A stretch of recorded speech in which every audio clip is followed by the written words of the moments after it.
listening to Radio Sputnik. Telling the untold. Welcome to the Open University of the Airwaves with George Galloway. Only on Sputnik Radio. It's war, devastating war between Turkey and Syria in the Idlib province, but spreading into other parts of Syria. And we're closer than you probably imagine to devastating war between Turkey and Russia, which means between NATO and Russia, which means World War III. It doesn't get much more serious than that, does it?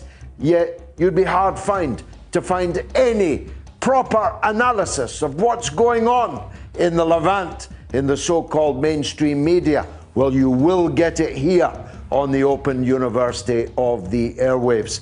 It's war in India, in Delhi, the capital city. Hundreds of people have been hacked to death, burnt alive for the crime of being Muslim. In India, where Narendra Modi's RSS Hindu fanaticism threatens to burn down the whole country in civil war. It's war against the coronavirus. Are we overreacting? I don't think so. My editor thinks so.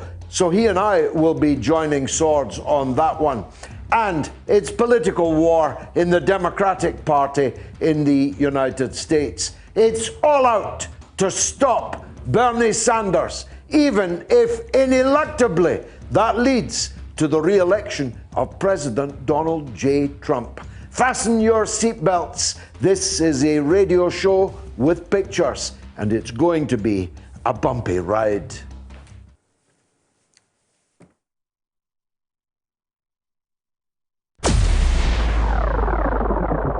Radio Sputnik. We speak your language. The mother of all talk shows. The only education you can get for free.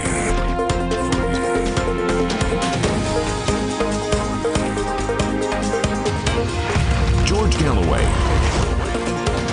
This is Radio Sputnik.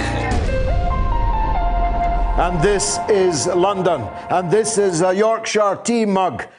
Cue for the snowflakes to go crazy. Actually, there's only water in it. Well, thanks to the wonders of the internet, of course, I'm broadcasting to you throughout the entire world, thanks to SputnikNews.com. We're on FM in the Washington, D.C. area of the United States. 105.5 are the magic numbers there. We're on AM, coast to coast, across the United States of America. But increasingly, most of you are watching as well as listening this record-breaking show, the mother of all talk shows. You may well be watching on Facebook, and if you are, please share it with all of your followers, all of your contacts on your Facebook page. You can watch on my own Facebook, that's George Galloway Official, blue tick, or you can watch on any one of many of RT's portals, including RT UK News and RT.com. You can watch also, of course, on YouTube, either on my own YouTube channel, again, George Galloway Official, or on RT's many YouTube portals. You can even watch on the Twitter feed at Official George Galloway, again, a blue tick. And there's some people watching on Instagram, which is a new-ish thing. One way or another, hundreds of thousands of you are watching and listening to this show this evening. So it's my duty to tell you that it's going to be quite grueling because we are dealing with some of the existential challenges now facing the international community. Let me start in the Levant. And let me start by putting my cards on the table.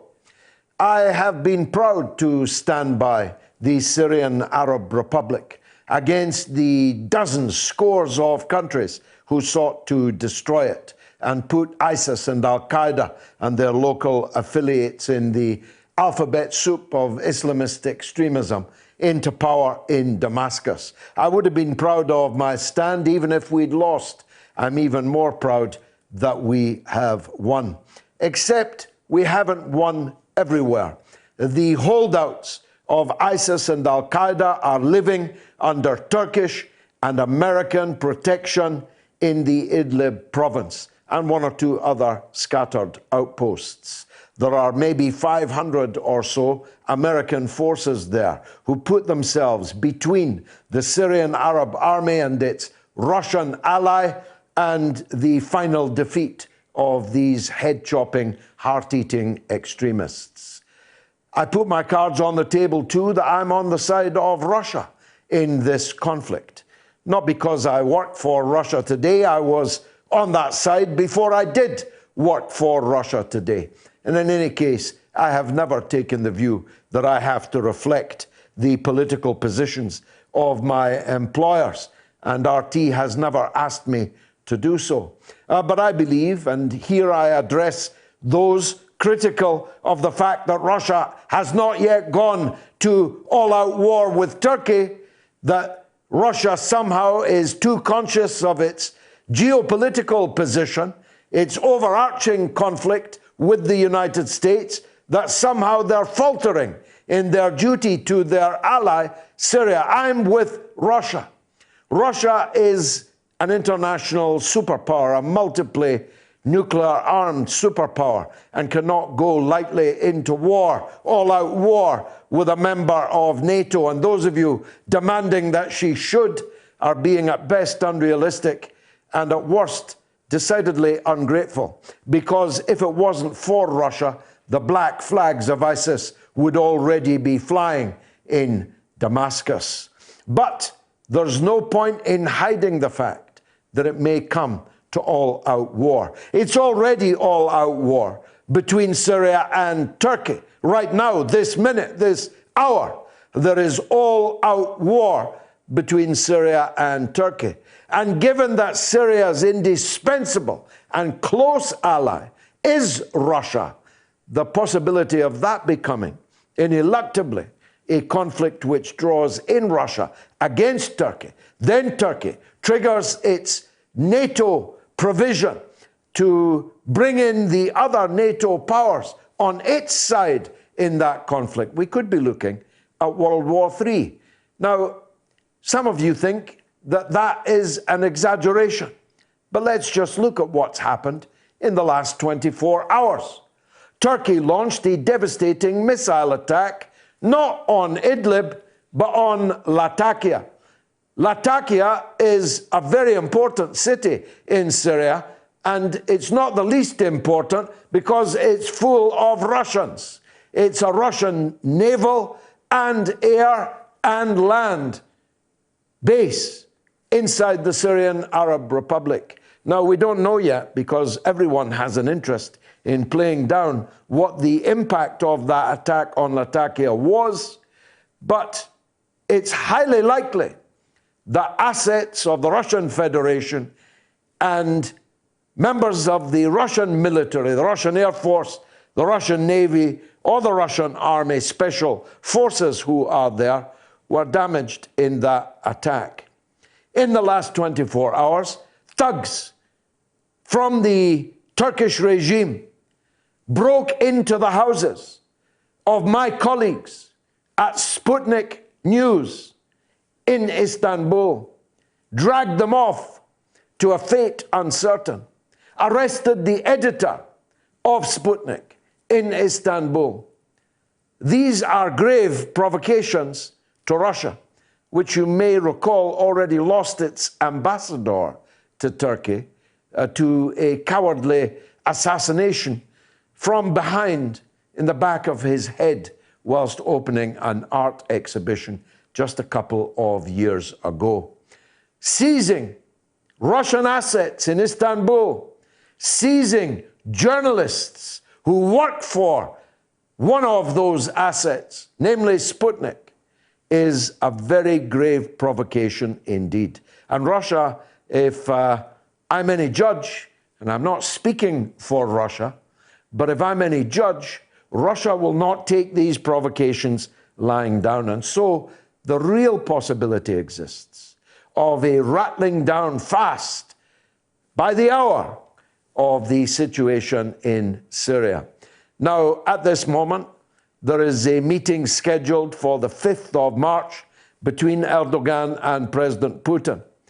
Erdogan's attitude, the rhetoric, and above all his actions don't indicate to me that a solution is going to be found easily on the 5th of March. And if it isn't found, then this situation may rapidly deteriorate into the most devastating of wars. There's war in India, where the scoundrel Narendra Modi is presiding over exactly the same kind of anti-Muslim pogroms as he presided over when the governor, chief minister of the province of Gujarat, which was such a performance as to have him banned from visiting both the United States and Britain. That was all forgotten about when he became the Prime Minister of India. It's all about the Benjamins, you know. It's all about the filthy lucre. And India, as a great country, as a great market, as a great center of profit for international companies and their governments, had to be given a pass. Modi had to be allowed to travel in a way that he was not hitherto. And his RSS Hindutva fanatics, based on the German Nazi Party, I'm not making that up, neither am I exaggerating, by their own words and actions, they have modeled themselves on the brown shirts of Hitlerism, are now openly cascading their sectarian hatred all over the capital city of India, and it's estimated that 500 Muslims have been set upon, have been burned alive, have been hacked to death, and a state of crisis now exists inside India. And I'll be talking later in the show much more about Mr. Modi. It's war on the coronavirus. Some people think that this is all an overreaction. One of them is our editor, who's written a piece which directly contradicts my own view on the issue. That's fine. This is a university, after all. I'll read you his piece, and then I will answer it. One way or another, this crisis, either because it is being overreacted to, or because it is an existential threat, especially to people in a certain demographic, poor, old, weak, already in poor health, is potentially devastating, contains within it the possibility of the death of millions of people. Already many thousands are dead, and new cases are erupting all over the world with a very serious effect. Now, right at the beginning of this crisis, I talked to you about how China had reacted to it. I praised China for its reaction, and I still praise China for its reaction. But I condemn those that didn't use the time won for them by China's swift and decisive action in order to better prepare their own populations and their own health services for dealing with this disease when it inevitably spread. This virus spreads, well, like a virus. 35 new cases in Britain just today. Hundreds of cases in Italy. Hundreds, maybe thousands of cases in Iran. Thousands of cases in South Korea, none yet in the north of Korea. There are people dying as we speak of the coronavirus. Now, some may say, well, they die of other things. They die of flu in huge numbers every year. But it's my view that the lethality of the coronavirus is much greater than the lethality of ordinary flu. There's a vaccine that you can take to try and stop yourself getting flu. There is, as yet, no such vaccine for coronavirus. And the percentage of people who die when they get this coronavirus is higher than those who catch ordinary flu. I'm hoping, although I travel, and I'm due to travel to places where they're currently quarantining thousands of people, I'm hoping to avoid it. The only question is, what price are we prepared to pay? What price are Liverpool supporters prepared to pay?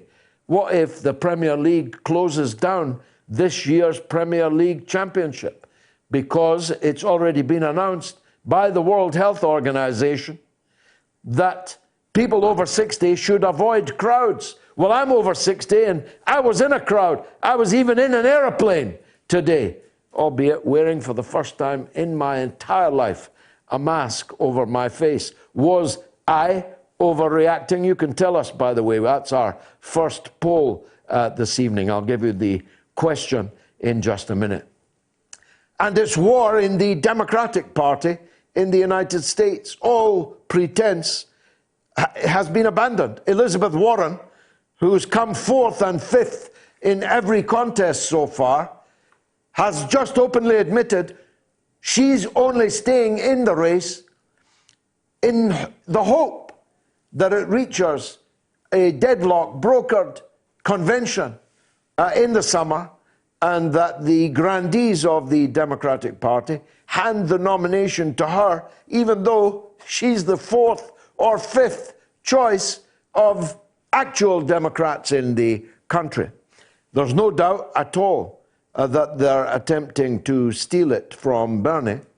And Joe Biden, although he won in South Carolina quite decisively, is not likely on Super Tuesday to fare particularly well. Indeed, all the polls suggest that the Super Tuesday result will make Bernie unstoppable unless cheated, that he will have a plurality of the delegates, such a plurality as cannot be defeated, but will not have an overall majority. And if he doesn't, it is the intention of the others to steal it from him. I actually had such a thing. In 1982, I stood to be the Labour candidate in the Rhondda Valley in South Wales. I got more nominations than all of the other candidates put together.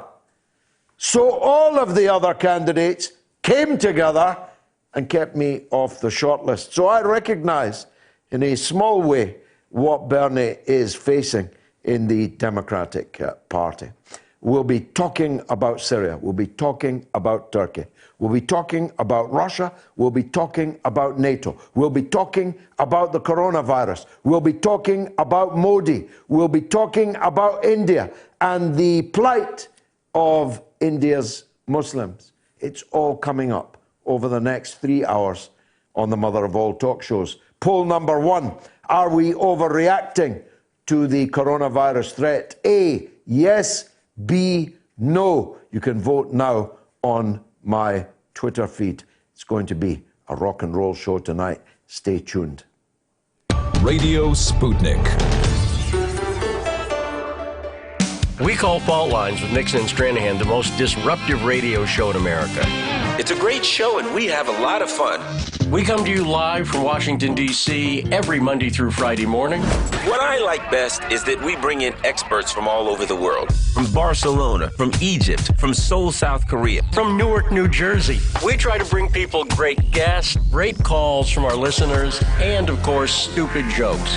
And we do it with two hosts that have very different viewpoints. Now, here's the thing, Garland. A lot of people would think you and I would just argue. I mean, I'm a Republican Trump supporter. And, of course, I am a progressive Democrat Bernie Sanders supporter. The surprising thing is how much we actually agree on. And you won't be surprised because you're going to find out just how much you agree and just how much you enjoy this show. The mother of all talk shows. Join our faculty of legends, contributors, and callers. Everyone is welcome. Rania Khalek, the journalist, presenter, and writer, has a huge following on social media. A great deal of interest in her analysis both of American politics and politics in the Middle East. And I'm glad to say Rania Khalek joins me now. Rania, thank you very much for coming on the mother of all talk shows. Very nice to meet you at last. I've followed you for years. Yeah, right back at you. It's really good to be on. And of course, I followed you for years as well, and I've always been a fan. Thank you. So it's exciting to be on. Rania, let's start in the US, because I want to ask you something about the foreign policy attitudes of the Democratic Party nominees. Would it be fair to say that Bernie Sanders and Tulsi Gabbard form one pole, if you like, a pole that is decisively against current American foreign policy, particularly Gabbard, though she can afford it because she's not really in the running to win the race. Sanders could do better, but is pretty good by comparison with other candidates in this field or in previous fields. But that Biden and Warren, for that matter, represent business as usual. And the other also-rans are probably creatures of the deep, if you get my drift. Would that be a fair characterization? Describe how important or not foreign policy is in this current race. I think that's a really good way of putting it. And yes, that's pretty much true. Of course, like you mentioned, there is a slight difference between Gabbard and Bernie Sanders. I think Gabbard is definitely to the left of Sanders on foreign policy, and also she's made foreign policy and ending wars and ending regime change wars a centerpiece of her campaign, whereas Bernie is, of course, focused more on the domestic, but of course he's saying some what would be considered in the U.S. radical things about foreign policy that would really shake up the way things work now. But yeah, I mean, it's unfortunate in many ways that foreign policy doesn't play a larger role in the campaign because we don't hear about it as much. Because, you know, one of the reasons that Hillary Clinton won in 2016, the states that everybody was shocked that Trump won, one of those reasons is, you know, there was a study done that found a correlation between people who voted for Trump in states like Pennsylvania and Wisconsin and Ohio, being like areas that have a high disproportionate number of military veterans, and being people who are disillusioned by our endless wars. And they saw Hillary Clinton as the more hawkish candidate. So I do think that foreign policy could play a really big role in the election if it was made into a bigger deal, because there is a significant portion of even the Trump voting public who voted for Trump because he in many ways campaigned on disrupting America's endless war foreign policy, even though he didn't follow through on that. Now, since Bernie was fingered as a Russian asset, a Cuban fan, a Fidel Castro fan, and so on, he has slightly gone into retreat, hasn't he?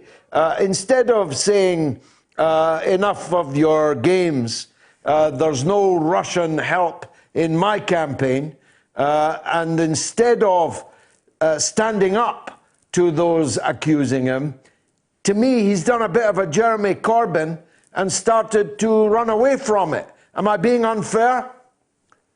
No, I don't think you're being unfair. You know, I think Bernie Sanders, I have to give him credit in the sense that with the issues of Cuba, Nicaragua, and the sort of red baiting he's gotten over that, he has pushed back in what I think is a smart way. However, he's also at the same time, you could say, kind of Russia-gated himself. You know, he's basically agreeing with what we know was a big hoax, was a big grift. This whole Russiagate scandal that we've been talking about for 3 years of Russian collusion with Donald Trump that never actually happened.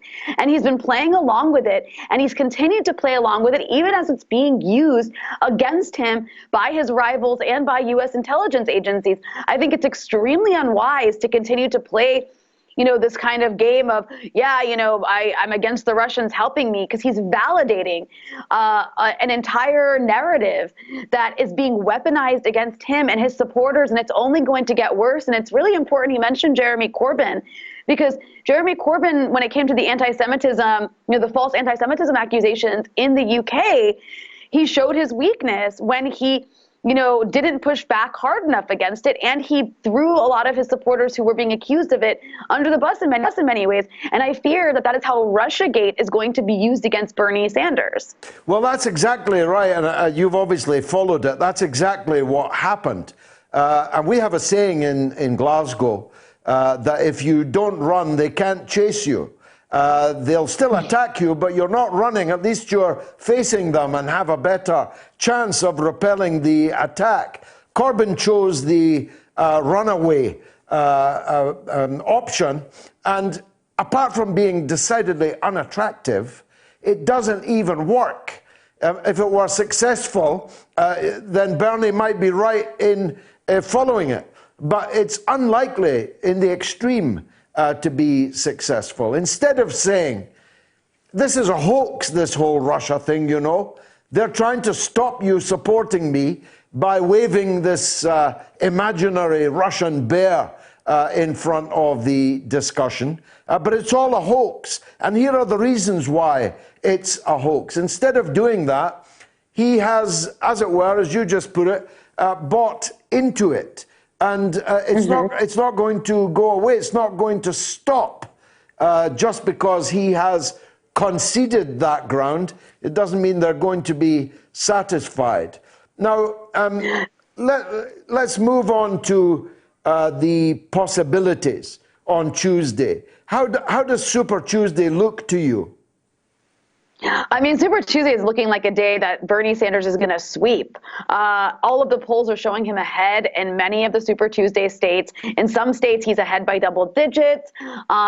So it's going to be a really, really good day for him. The problem, though, is it's very exciting to see Bernie Sanders doing so well, is the Democratic Party is playing this game where they're running so many candidates in an effort to try and take votes away from Bernie Sanders so that he's never able to meet the threshold of over 50% that's necessary when going to the convention to get the nomination. At the convention, unless you have as a candidate over 50% of the delegates, then it goes to what's called a second ballot when what we call super delegates, who are like unelected delegates that the party picks, who are all, of course, pro-corporate and pro-Clinton and pro-Obama and pro-Biden, these people get to decide who the nominee is. And because there's like 10 people in the race, it's impossible for anyone to win over 50% of the delegates. So even if Bernie Sanders comes in winning 40%, which would be a huge plurality, the Democratic Party can, and I predict will, steal the nomination from him. And I think that is a conversation that Sanders and his surrogates and people who support him need to start having now, is what are you going to do when this nomination is stolen from Sanders? You can't just wait until it happens and hope for the best. But if they do that, Rania, they are effectively handing the election to Trump, because such grand larceny of democracy is going to so demotivate and demobilize the millions that have mobilized for Bernie Sanders, that it's exceedingly unlikely, surely, that they're going to go out in November and vote for, I don't know, Bloomberg or Biden. That would be ridiculous. I certainly wouldn't. Oh, absolutely. They know this, though. I mean, you see these Democratic Party elites are openly saying it. They're openly talking about how they don't want Sanders to have the nomination, even if it means risking the destruction of their own party. Because at the end of the day, when you think about it, Trump, he might be this obnoxious, buffoon to these people, but he doesn't actually threaten their standing. He doesn't actually threaten their power. Bernie Sanders does. Bernie Sanders actually threatens the power that the people who run the Democratic Party hold. He threatens raising their taxes. It's not something Trump's ever going to do. So a lot of these people would be perfectly happy spending another 4 years being in their fake opposition to Trump. It's been really great for them the last 3 years. They've actually made tons of money off of playing opposition to Trump. They'd be perfectly fine with doing that for another 4 years if it means keeping Bernie Sanders away from the White House. Because at the end of the day, Bernie Sanders actually means what he's saying. He actually stands for something, and he actually poses a danger to their bottom line in a way that Trump just does not. Perfectly expressed. Now, I've asked other people this, they all say no. But it seems to me that if they steal this from Sanders, he literally has nothing to lose by standing as a third-party candidate, as an independent, by mobilizing the mass that he has now organized for a good purpose. He might win, he might not win, he might break this Clintonite power in the Democratic Party. He might come second, the Democrats might come third with their candidate. In other words, he'd be reshaping American politics. Why do you think he won't do that, or do you think he might? I don't think he would. I don't think Bernie Sanders would. I think it's, he doesn't want to be remembered, because what would happen is he would be remembered as the guy who lost the election for the Democrats to Trump. That's the narrative that would get spun in U.S. media. And I don't think that's what Bernie Sanders wants to be remembered for. I also, I think Sanders made a mistake in saying that he'll vote, or he'll get behind and get his supporters to get behind whatever Democrat is the nominee. I don't think he should have said that, especially now that it's clear that it might be someone like Michael Bloomberg.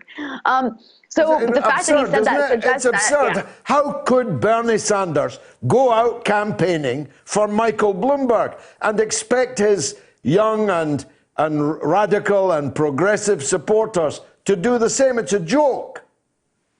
Absolutely. And, Bloomberg stands against everything Sanders is for. He's a billionaire who's literally buying the Democratic Party and buying his ways into the poll, has bought his way onto the debate stage, has bought influence around the entire country. I can't imagine Bernie Sanders I can't even see Bernie Sanders getting behind Michael Bloomberg. But the fact is that Bernie Sanders has said he will support whoever is the nominee.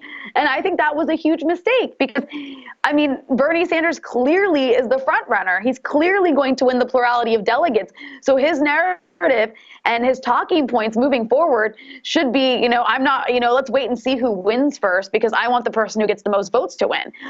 As for his supporters, I don't see any possibility of Bernie Sanders supporters getting behind another Democratic candidate, just so the Democrats can win if they steal it from Bernie. That would be a huge slap in the face to all of his supporters, and a huge slap in the face to democracy and all of the hard work these people have done, all of the money they've donated and their time they've donated to getting this man elected and into moving this movement of his forward.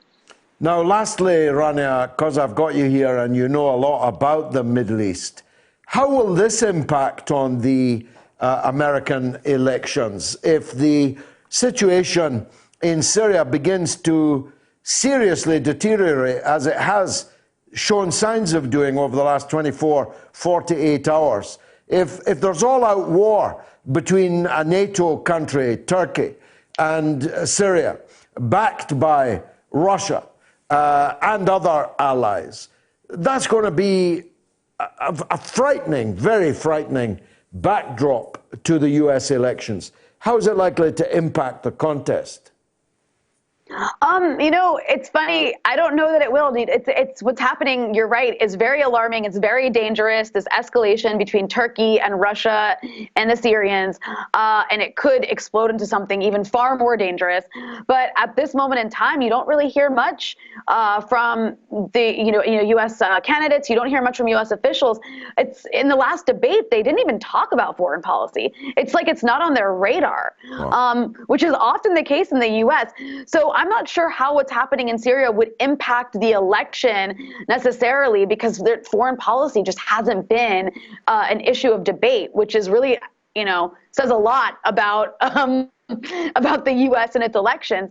But that said, I think moving forward with Syria, it'll be interesting to see if it does escalate between Turkey and Russia. They're supposed to be talking sometime this week to try and de-escalate the situation. I don't think, even though Turkey is kind of going nuts right now, I don't think they actually want any sort of war with the Russians. That would be insane on their part. Certainly the Russians wouldn't want that, but we have to wait and see. And for now, in the meantime, the people who suffer are the Syrians. The government side in Syria is taking on high casualties, and Turkey is just wreaking havoc and bombing left and right, and basically fighting on the side of Al-Qaeda's former affiliate in Syria. They're fighting on the side of jihadist groups against the Syrian army. And the only person, again, who said anything about this, who's running for president, is Tulsi Gabbard. That's the only person. No one else is talking about it. And I think that's one of the reasons she's been able to gain such a large and such a large and diverse following, is because there's such a hunger and an appetite to hear the candidates talk about things like what's happening in Syria. But unfortunately, from the front runners, you're just not going to hear it. Now, has Mike Pence kept you safe from the coronavirus? I think Mike Pence is probably praying away the coronavirus. It was an extraordinary pick by President Trump, a man who more or less denies the existence of science, is now in charge of what might be a really big threat. No, it's extremely alarming, and I actually think that the U.S., at least the government, doesn't seem to be prepared at all for it. I don't think they've prepared the public for it. The spread of this virus is coming to the U.S. It's already there. I'm sure thousands of people already have it, and they just don't even know yet. Things are going to be shut down. It's going to impact mostly the economy. The economy is going to be, damaged by this. They're talking about a potential global recession. And so far, it's really, really alarming to watch this administration deal with this issue when they've cut so much funding. And, also in the U.S., you have good health care for people who can afford it, and you have good health infrastructure. But the fact that so many people can't afford to go to the doctor, and so many people don't even get time off work when they're sick, I think is going to pose a serious risk in the U.S. The lack of a social safety net, the lack of paid sick days. People are going to go to work sick, and they're going to spread this virus.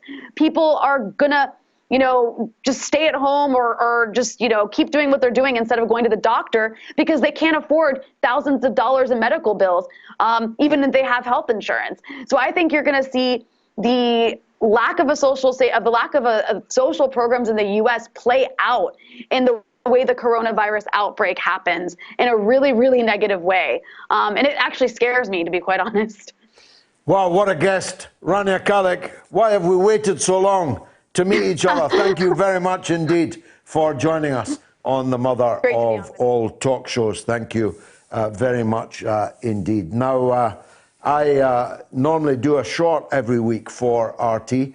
This week I didn't, but I did give a speech at an event which was live streamed by RT. It was the event in London, in Euston, that I talked about last week, which was extremely well attended, on the plight of my friend Julian Assange.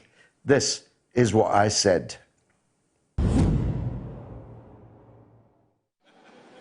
Who cannot tremble with indignation at the idea that the man that blew the whistle on the war crimes is in Belmarsh and the war criminals are on the BBC and ITV and raking in millions and millions and millions and millions of pounds?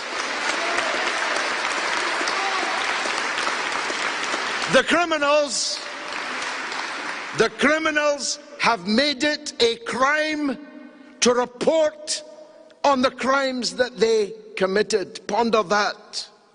That's now the country that we are living in. Who cannot tremble with indignation? Well, 95% at least of Britain's journalists didn't even show up today to hear the defence's argument. 95% of Britain's broadcasters are not trembling with indignation. If you cannot tremble with indignation at any injustice anywhere, you are not a human being. You have no pulse and you have no soul. And that's the reality of the so-called fourth estate in this country. I spit upon them. This church should be bulging with journalists, because if they had any intention of actually doing their job, what is happening to Julian Assange is a mortal danger to them. It's a knife at their heart. It's a sword of Damocles hanging over their heads if they ever intended to actually be journalists. But of course, the truth is, most of them have sold whatever soul they had just for a ribbon to put on their coat, just for a shilling or two. They have abandoned any claim of moral authority, and these are the people that lecture us, especially at election times. Speaking of which, on the principle that it's better late than never, I'm glad that Jeremy Corbyn and John McDonnell have finally found a voice to speak up in favour of Julian Assange.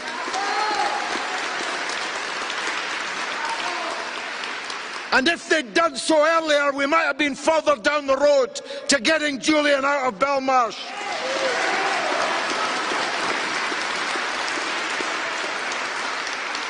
Now, I only have time to make two more quick points. And again, they relate to what the Honourable Craig Murray said. You see, I was there when this extradition treaty was reached. It was concluded behind the backs of Parliament during the summer recess, when no member of Parliament could question the treaty which David Blunkett, Tony Blair's Home Secretary, corruptly and secretly concluded with the United States, a one-sided extradition treaty, the likes of which no free country would ever sign with any other country, where they'd never have to send anybody to us, whatever they've done, even if it's killing a young boy on a motorway because you're driving up the wrong side of the road. You don't have to send anybody to us. But we will send anybody to you without even just cause having to be produced. But when Parliament returned in the autumn, I bearded David Blunkett in the members' lobby and told him all the things that I thought were wrong and dangerous with this extradition treaty. And he said to me, "You're worrying unnecessarily because all of the points you're making are taken care of by Article 4.1 of the treaty, which precludes the extradition of people in Britain for political offences to the United States." And now the judge is telling us that although that's on the face of the treaty, it does not apply. What madness is this? And the second point. Sorry? Windrush. That's another meeting. I'll come back to that. The last point then that I have time to make is this. If we allow, if the British public allows, if the British media allows, if the British political class allows, and remember this has to be rubber stamped, signed off by the current Home Secretary, Priti Patel. So public opinion has a role here. He cannot be sent from this country without a politician, an elected politician, a member of an elected government, signing the final extradition order. If we allow Julian Assange to be sent for the rest of his life, into the dungeons of the US injustice system, journalism, freedom of speech, democracy itself will have been murdered in plain sight on our watch. And that's why we are going to fight and fight and fight again to free Julian Assange. Free Julian Assange.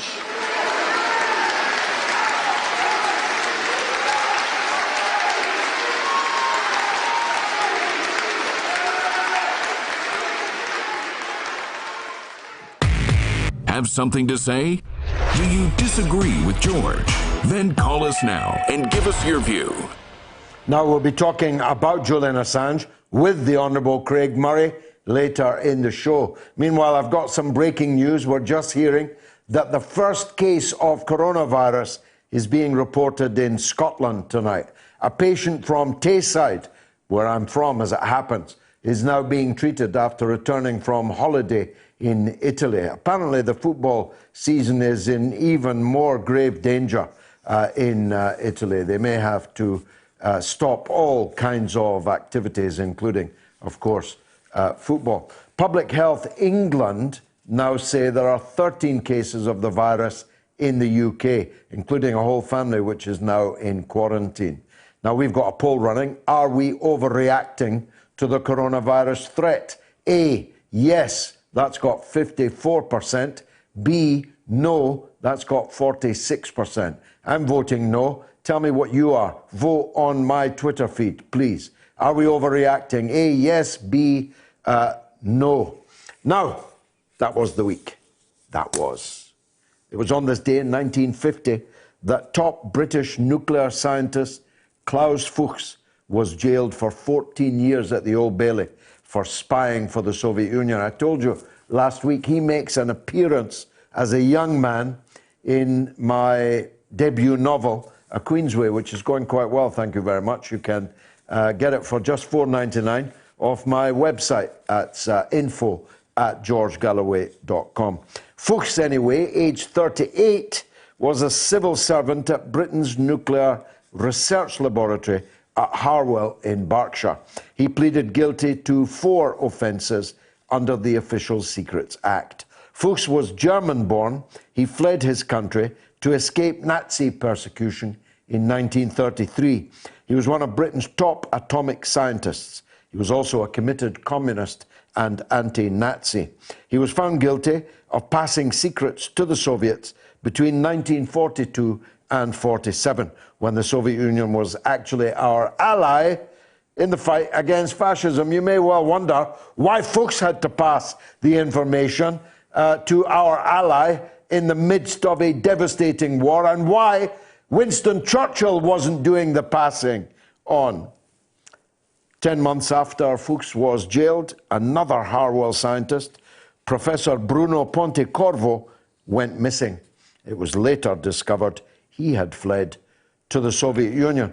Fuchs was released in 1959 and went to live in East Germany, where he became deputy director of the Central Institute for Nuclear Research in Rossendorf. Fuchs featured, as I said to you, in my novel Queensway, available in all the best outlets. Actually, it's only available by mail. No, you can get it on Amazon now. Yeah, you can go to Amazon, but I won't sign it, of course. It'll just be sent to you by Amazon. If you want a signed copy, dedicated and signed, you'll need to do it through my website, oh, there's the book there. Thank you very much for that, Chris.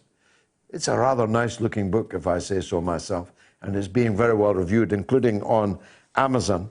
So if you want a signed copy, contact me. If you want just a copy, go to Amazon. It was also on this day in 1954. I was born in 1954, as it happens, but that hasn't made it into my script, I don't think. It was also on this day in 1954 that the US produced the biggest ever man-made explosion in the Pacific archipelago of Bikini, part of the Marshall Islands. The hydrogen bomb was up to 1,000 times more powerful than the atomic bomb that destroyed Hiroshima. Just put your head round that. 1,000 times the Hiroshima bomb. It was so violent, it overwhelmed the measuring instruments. One of the atolls was totally vaporized, disappearing into a gigantic mushroom cloud that spread at least 100 miles wide and dropping back to the sea in the form of radioactive fallout. What could possibly go wrong. It was on this day in 1973 that Pink Floyd released their classic album, Dark Side of the Moon. It has since sold over 45 million copies. Today is also the 26th birthday of the pop singer Justin Bieber. Who's Justin Bieber? It was also the 89th birthday of the former Russian president, Mikhail Gorbachev. A rather sadder event occurred in 1989 on this day with the divorce of the boss, Bruce Springsteen, and his wife, Julianne Phillips.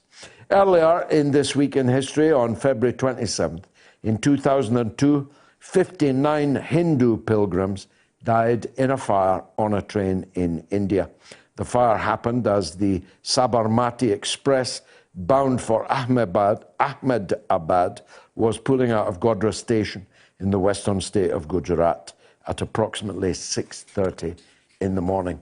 The train was returning hundreds of Hindu activists from a pilgrimage to the disputed holy site of Ayodhya in the northern Indian state of Uttar Pradesh, which is claimed by both Muslims and Hindus. Muslim extremists were suspected. The incident sparked days of rioting in the Gujarat state, in which at least 1,000 people, most of them Muslims, died. In January 2005, an interim inquiry into the fire, led by Supreme Court Judge Umesh Chandra Banerjee, found it had not been started by Muslims at all, but had started accidentally. The Hindu nationalist, then opposition party, the BJP, now the government, called the report politically motivated. It was in this week, on the 28th of February 1986, that the Swedish Prime Minister Olof Palme was shot dead in a street ambush in central Stockholm. His wife was wounded. They were attacked as they were leaving a cinema. Palme was shot twice in the stomach. His wife, Lisbeth, was shot in the back. A drug addict and social outcast, Christer Pettersson, was sentenced to life imprisonment for the murder in July 1989. The verdict immediately became controversial as the court's 2 judges voted for acquittal, but 6 lay assessors disagreed. In October 1989, Pettersson was cleared, although several witnesses thought they could place him at the scene of the crime. No motive was ever found for the killing. Pettersson died in September 2004. He was reported to have confessed to the killing before his death. The investigation into Olof Palme's death remains officially open. A day later, in 1960, a huge earthquake devastated the southern Moroccan city of Agadir, killing thousands. The final death toll was 12,000 people, my goodness. The earthquake was the worst to ever hit Morocco. Modern-day Agadir was rebuilt a mile south of the earthquake epicenter and is now a seaport and seaside resort with a large sandy beach on which I frolicked myself without knowing of that death toll in 1960.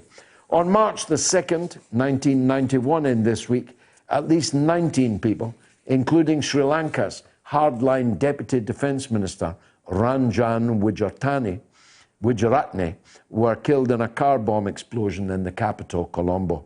Suspicion fell on the Tamil Tigers, who were fighting for an independent homeland. The violence continued throughout the 1990s.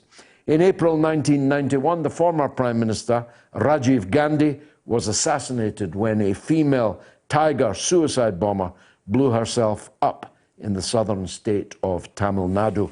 Gandhi had become an enemy in 1987, sending Indian peacekeeping forces to Sri Lanka in a disastrous attempt to impose peace on the country. By 2002, it was estimated that the bitter civil war in Sri Lanka had claimed the lives of 65,000 people and left hundreds of thousands homeless. And on March the 3rd in 1974, a Turkish Airlines DC-10 crashed near Paris, killing all 345 people on board. The plane was on a regular flight from Ankara to London via Paris. It came down just minutes after takeoff at 12:35 GMT, scything a mile-long trail through the forest of Ermenonville. That was indeed the week that was. Now, are we reacting to the coronavirus?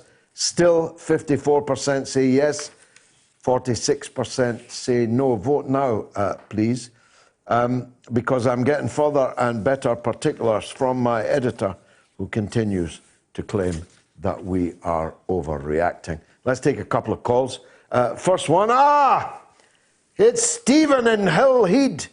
He's a legend in his own lunchbox. Go ahead, Stephen. I'll tell you what, George, pick yourself off the floor, because I'm not going to talk any mince. I'm not going to talk with helium gas. And you did disrespect myself and my family. He's saying you shouldn't be living in Hillhead. I did feel inappropriate of you.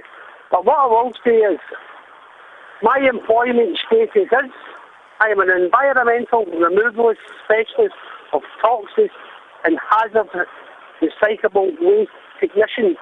My good lady is a domestic technician. You have good jobs, and I'm well educated, and I went to university in Glasgow. Which university is a matter of interest? The one in Glasgow, behind the Cannon Street, Woodward University.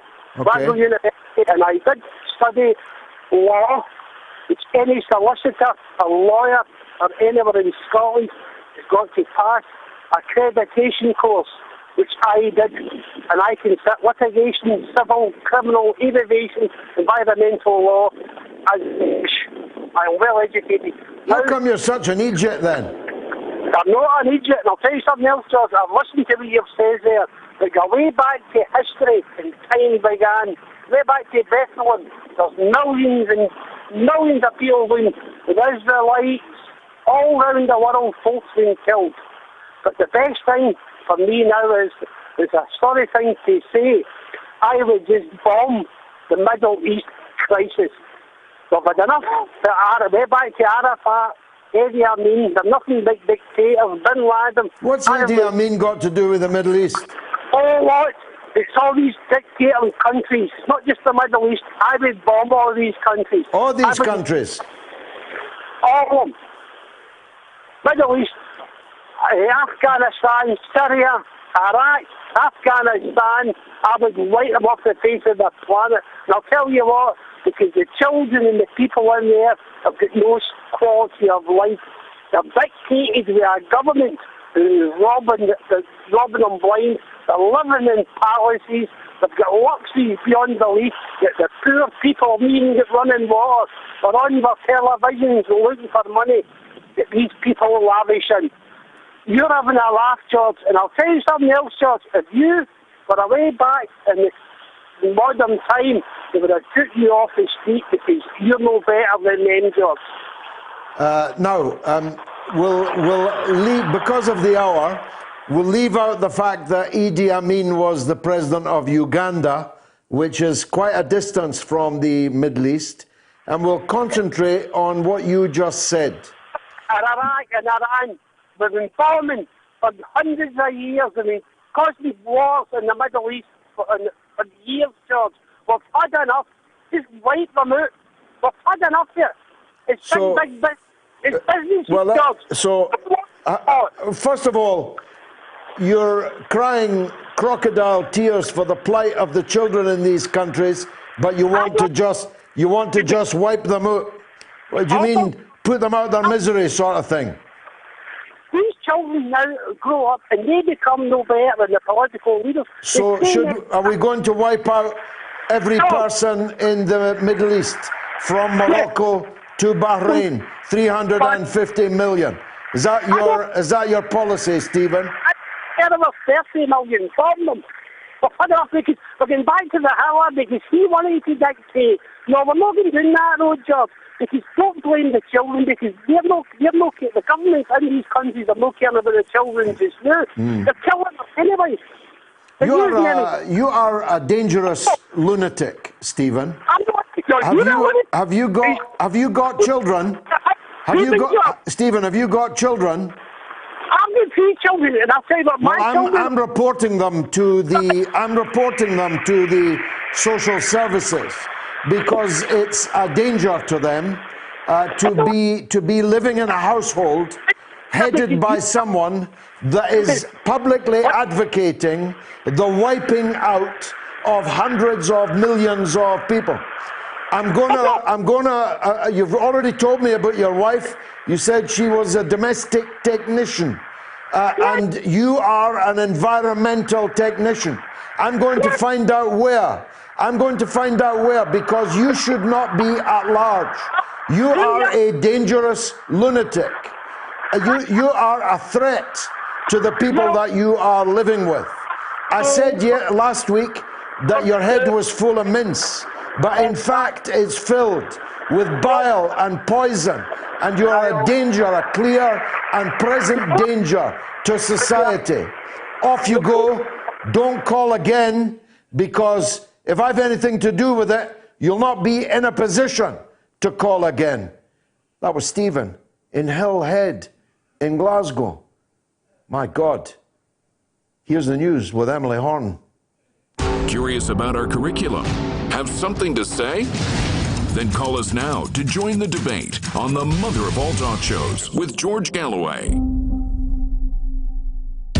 Tune in every Tuesday to Loud and Clear for a regular segment called False Prophets, a weekly look at Wall Street and corporate capitalism, where we talk about the big economic issues of the week from the point of view of working people, the poor, and the U.S. position in the global economy. Join us this Tuesday and every Tuesday with financial policy analyst Daniel Sankey right here on Radio Sputnik. It's time to double down with Max and Stacy. Yeah, double down. We're talking markets, finance, business, economics, ka-ching, bling, just about everything money related on Sputnik. It's called Double Down. We're asking, are dead cats bouncing or have fundamentals changed? That's this week on Double Down.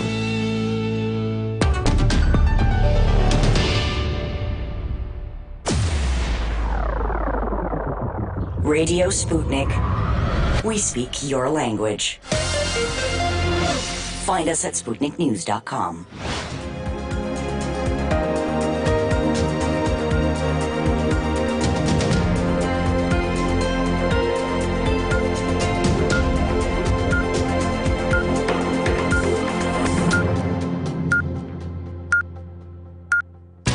Radio Sputnik News. The former U.S. Vice President Joe Biden has been handed a major boost in race to challenge President Donald Trump in November's election. Biden won decisively in South Carolina's primary, where voters choose which Democrat they want to be the party's candidate. Biden won 48.4% of the vote ahead of frontrunner Bernie Sanders on 19.9% and billionaire hedge fund manager Tom Steyer on 11.3%. South Carolina was the 4th state to vote in the months-long primary season. Another 14 states vote on what has been called Super Tuesday this week. By the end of Super Tuesday, it could become much clearer who the nominee will be.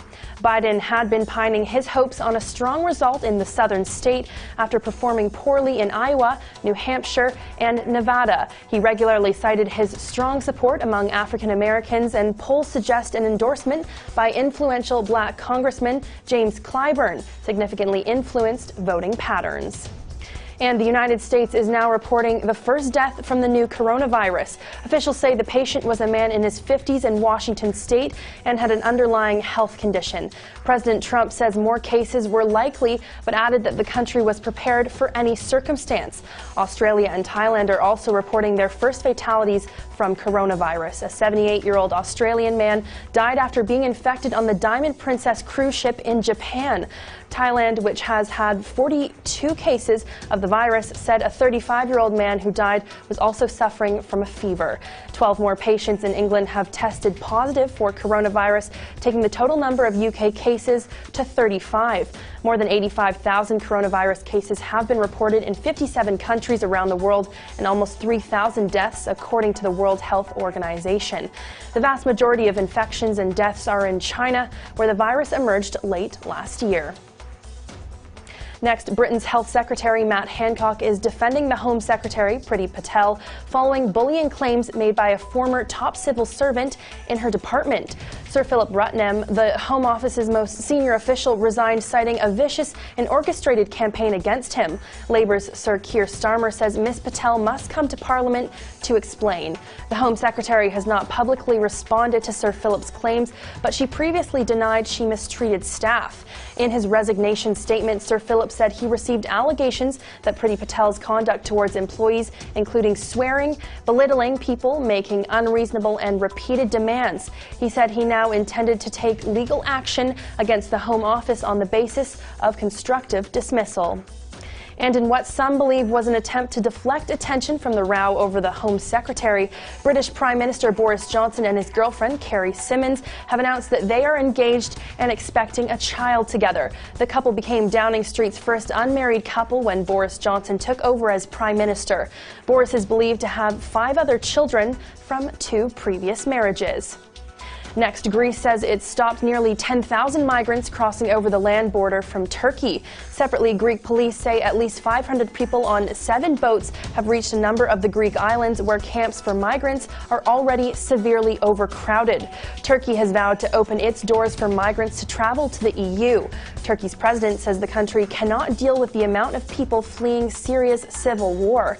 His decision came after at least 33 Turkish soldiers were killed in an airstrike in northern Syria.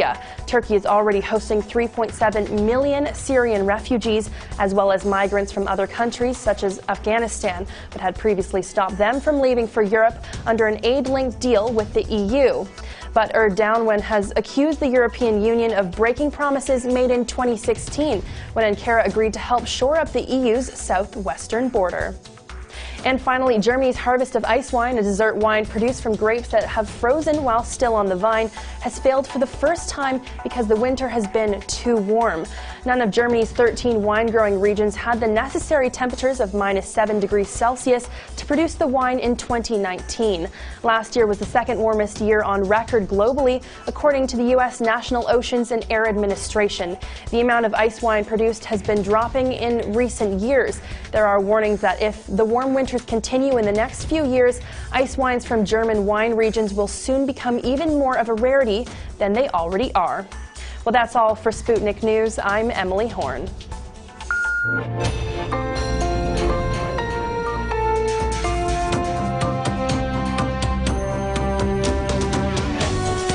You're listening to Radio Sputnik.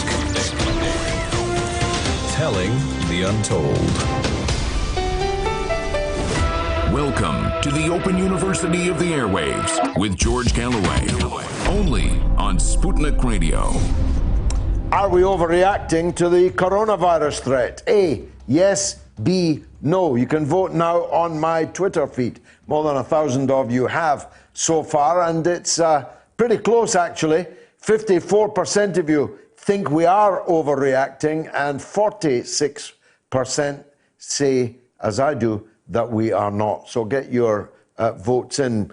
It's difficult not to react, whether overreacting or not, to the scenes that we're seeing, certainly on social media, of mass murder in Delhi. The videos that I have seen, and wish I hadn't, include watching people literally being burned to death in their homes and people being stoned to death by huge mobs. It is utterly horrific. It is a pogrom which is taking place. But very few people understand what it's about, what are the reasons behind it. But my next guest, Nayanima Basu, as the diplomacy editor at The Print in India, in Delhi, surely does. And I'm glad to say she joins us now. Nayanima, thank you very much for joining us. Thank you for having me. Kindly explain what happened and what the situation is now. Well, as you have, just mentioned, it was literally a fire that was burning in Delhi, right in the capital city, at a time when a VVIP was visiting India, U.S. President Donald Trump, and it unfolded from the very first day that he landed in India. When he was in the state of Gujarat on Monday, that's when, from Monday afternoon, the fire started burning. There was this frenzied mob that had, torched houses, shops, vehicles.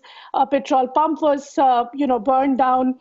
People were trapped inside their houses when they were sort of burned down. So, it was a chaotic, a riot that was going on, and then that continued even the following day on Tuesday when President Trump was to meet for a bilateral meeting with Prime Minister Narendra Modi, and we've seen that although. It seems that it is a kind of a pogrom. Both the Muslim and the Hindu communities, both members of the community have suffered it majorly. This is just for your understanding, in the northeastern of Delhi, it had taken place, which is where mostly the working class, whose daily livelihood depend on their shops or the kind of daily jobs that they do. It depends on them. So their houses are burned, their shops are burned. They really have nothing to go to, and they're right on the streets with their families. And if you speak to the people there, if you go to the ground, you will see them telling very clearly that this has been act of outsiders who came as a pre-planned kind of a program that they had to do with the kind of riots that they had carried out. None of them are ready to say that it happened within the community, within the localities that they live in. And they were very clear of the fact that these were outsiders who had the plan to carry it out. They did it for good 2 days, while the police, the Delhi police just watched it. That is not to say that the Delhi police, some of their personals were not hit, but then the political leaders, both from the central government and the state government, as well as the police, were sort of handing gloves in this situation. Well, yes, that's one of the more disturbing features. We've all seen, at least those of us on social media have seen, the police standing by and watching this happening, and thus being jointly, severally culpable for the crimes. Who would these outsiders be? Somebody must know who they are. What were the slogans that they were raising? What was, do you think, the purpose of this pogrom? So the purpose clearly was to divide the society forever, and also to bring the danger, the fear of riots and communal violence right in the, and strike it right at the heart of the capital city of this big country. Now, Delhi has never really seen communal riots to this extent for years now, apart from the Sikh riots that had happened in 1984. But then the trigger for that was something completely different. This time, there was no trigger. So these people, these outsiders, they definitely came in acting as they are this Hindu mob. They were chanting, Hindu religious lines, and they were going on rampaging any and everyone that came in their way. So. And this has been following a pattern. If you follow what had happened, earlier in Muzaffarnagar in Uttar Pradesh, there was this kind of trend that is going on where the riot has come in. They do kill people, but then killing is not their only motive. Their motive is to also loot, to sort of, strip them of their wealth, whatever they have, burn down the houses so that these people are right on the streets. They have nothing to do but then, almost turn beggars or, be at the mercy of the government. So this is a trend that is sort of happening in India for the past two communal riots, one can see. And definitely the only purpose is to divide the society forever on the religious lines, that you're a Hindu and you're a Muslim, and that is how you should be, treating each other. Now, Prime Minister Modi has history in this regard, of course. He was found to be, or thought to be, so culpable for similar pogroms in Gujarat that he was banned, whilst the chief minister in Gujarat from traveling to Britain, from traveling even to the United States. He is suspect number one, isn't he? Well, a lot of finger is definitely being targeted at him because he has this past track record of, watching things silently even as the city sort of burns down. And which is why a lot of questions are being raised at this point of time. A lot of fingers are being raised at him. So, which is why this is the time really for him to come out and state that, he's there for people and the fact that he will ensure that this never happens. However, all that we've seen in terms of response from him was a small little tweet that he had tweeted out, asking for peace, but that's about it.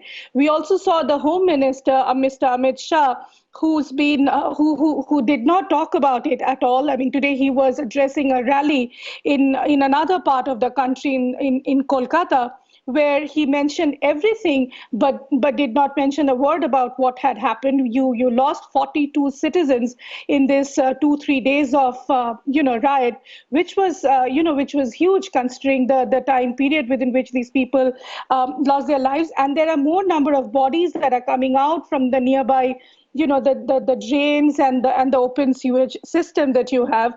All these bloated bodies are coming up. Nobody knows the real count actually.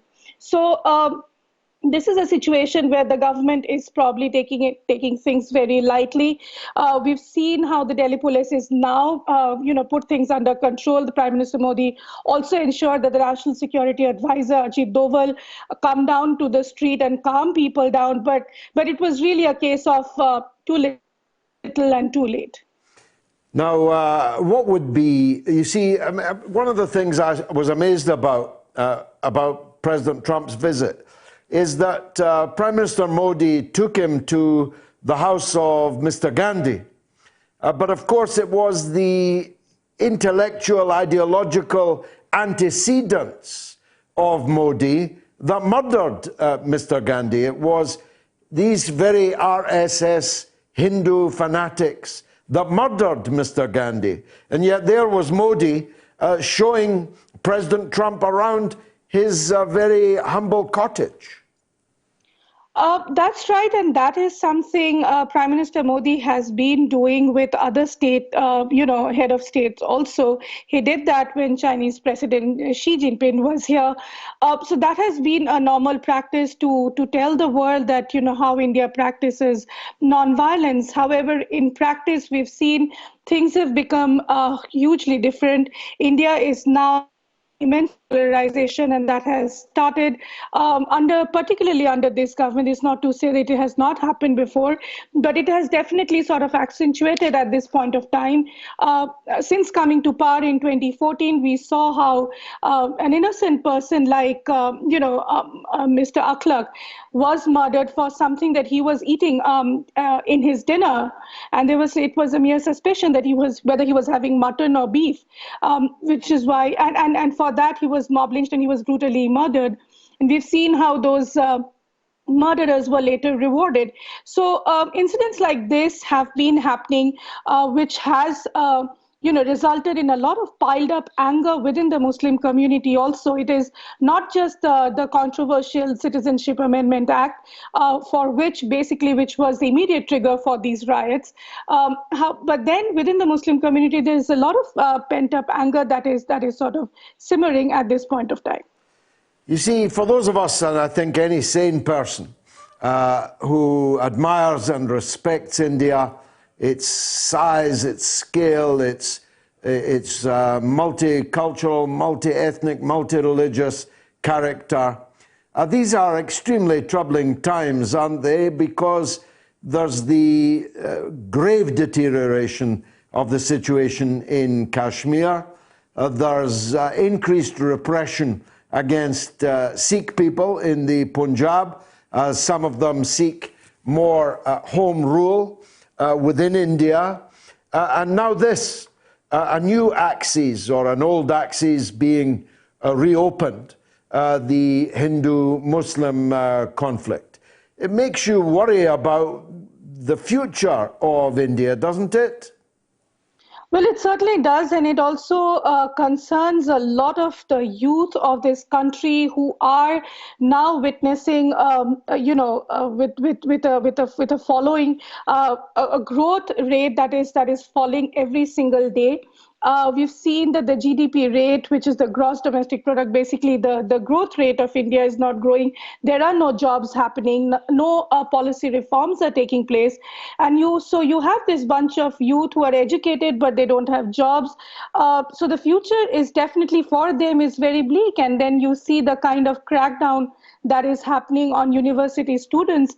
For students who are, who probably would have some kind of dissenting voice, they are being silenced. So the future of this country really looks bleak if it continues to go in this pattern. A lot of time the government has stated that issues like Kashmir and CAA, they are internal matters, but even if they are internal, they are creating a lot of internal disturbance, which will be creating a lot of far-reaching impacts that will have, which probably will take a lot of time for India to sort of get those wounds healed.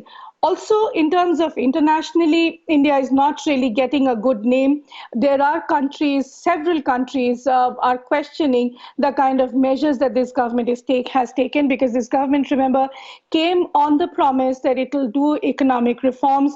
It will overhaul the economic situation of the country. It will create jobs. It will boost the country's growth. However, none of that is really happening, which is why the youth in this country is getting hugely frustrated. Nayanima Basu, thank you very much for providing that vivid description of the problems of incredible India. Thank you very much indeed for joining us. Are we overreacting on coronavirus? It's moving in the wrong direction for me. Yes, 55%. No, 45%. You can vote on my Twitter feed. Let me take a quick break. You're listening to Radio Sputnik. By Any Means Necessary is your guide to the movement and efforts shaping the world around us, from mass incarceration. No longer am I interested in or concerned with prison reform. I am interested only in the eradication of prisons. To the battle between police and water protectors. It was a pretty punishing disregard for the sanctity of human life, that unleashing water cannons on peaceful, prayerful water protectors. From efforts to protect the environment. The climate movement is ready to, with plenty of opposition research and force and strength, along with, the right of both science and morality, to fight them on this. To the movement for Black Lives. When I first saw the Michael Brown video, and I saw that it clearly contradicted the narrative put forth by the Ferguson Police Department and by police supporters in general, 3 words came to mind: color me shocked. Stay tuned to By Any Means Necessary, 5 days a week here on Radio Sputnik. Radio Sputnik. We speak your language. Find us at SputnikNews.com. George Galloway and the mother of all talk shows. Join us at the College of Knowledge, where there are no tuition fees. We are talking 24 hours a day, 7 days a week. You are listening. We give you the most essential out of the endless information space. Radio Sputnik. Telling the untold. The mother of all talk shows. The only education you can get for free. Only on Sputnik Radio. Sue from Stafford here. I know there are other subjects tonight, but what's your opinion of how the first week of the Julian Assange hearing has gone? Sophie says, will you be talking about the Assange hearing just finished? I sincerely hope so, as it has been massively ignored. Well, not only will I'll be doing so with the master, with Craig Murray, the Honourable Craig Murray, former British ambassador, who has been producing, in my view, the best narrative, the best coverage of that first week. And I'll be doing that at precisely 8:39, so you definitely don't want to miss it. But before that, I need to talk about the developing crisis in Syria, between Syria and Turkey, between the Syrian government and the holdouts of ISIS and Al-Qaeda in the province of Idlib, the crisis between Turkey, a NATO member, and Russia, a legitimate and legal participant in the attempt to wipe out this terrorist threat in Syria, an ally of the Syrian government in Damascus. It's all turned even more ugly and dangerous than it already was.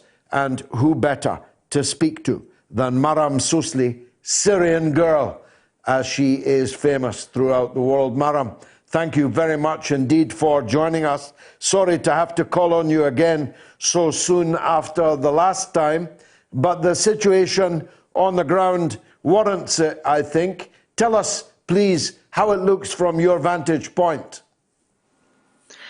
Sure thing. Well, we have Turkey, which has been invading Syria for the last couple of years. It's been invading the east and the west of the north of Syria. And at the moment, you know, the Syrian government is trying to take back its territory, specifically Idlib province, which is not only invaded and occupied by Turkey, but also by Al-Qaeda terrorists from all over the world, and was home to not only Al-Qaeda leader al-Jolani, but ISIS leader al-Baghdadi as well. So Turkey has been trying to stop the Syrian military from taking out these terrorists that have been terrorizing the people of Idlib. And Erdogan seems to think that he's the leader of the new Ottoman Empire.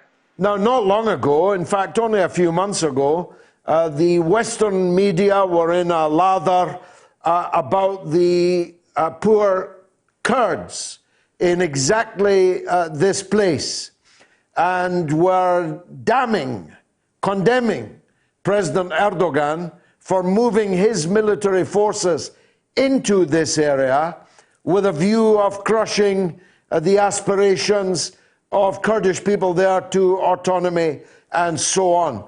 The Kurds have been completely forgotten about, and the same critics who were condemning Turkey for its invasion are now backing Turkey. Explain. Absolutely. It's interesting to compare. You know, the UK Parliament actually issued a statement condemning Turkey's invasion of Syria. You had Emmanuel Macron making statements as well, asking them to pull out. And the US diplomat to Syria, William Roebuck, he actually said that Turkey's invasion was led by Islamist groups on his payroll. Now, all of that is absolutely true, but they are selective when they choose to say this. When it comes to, you know, the Syrian military trying to take back its territory and defeat Al-Qaeda, they don't want, they support a Turkish support. They support Turkey invading Syria and supporting Al-Qaeda.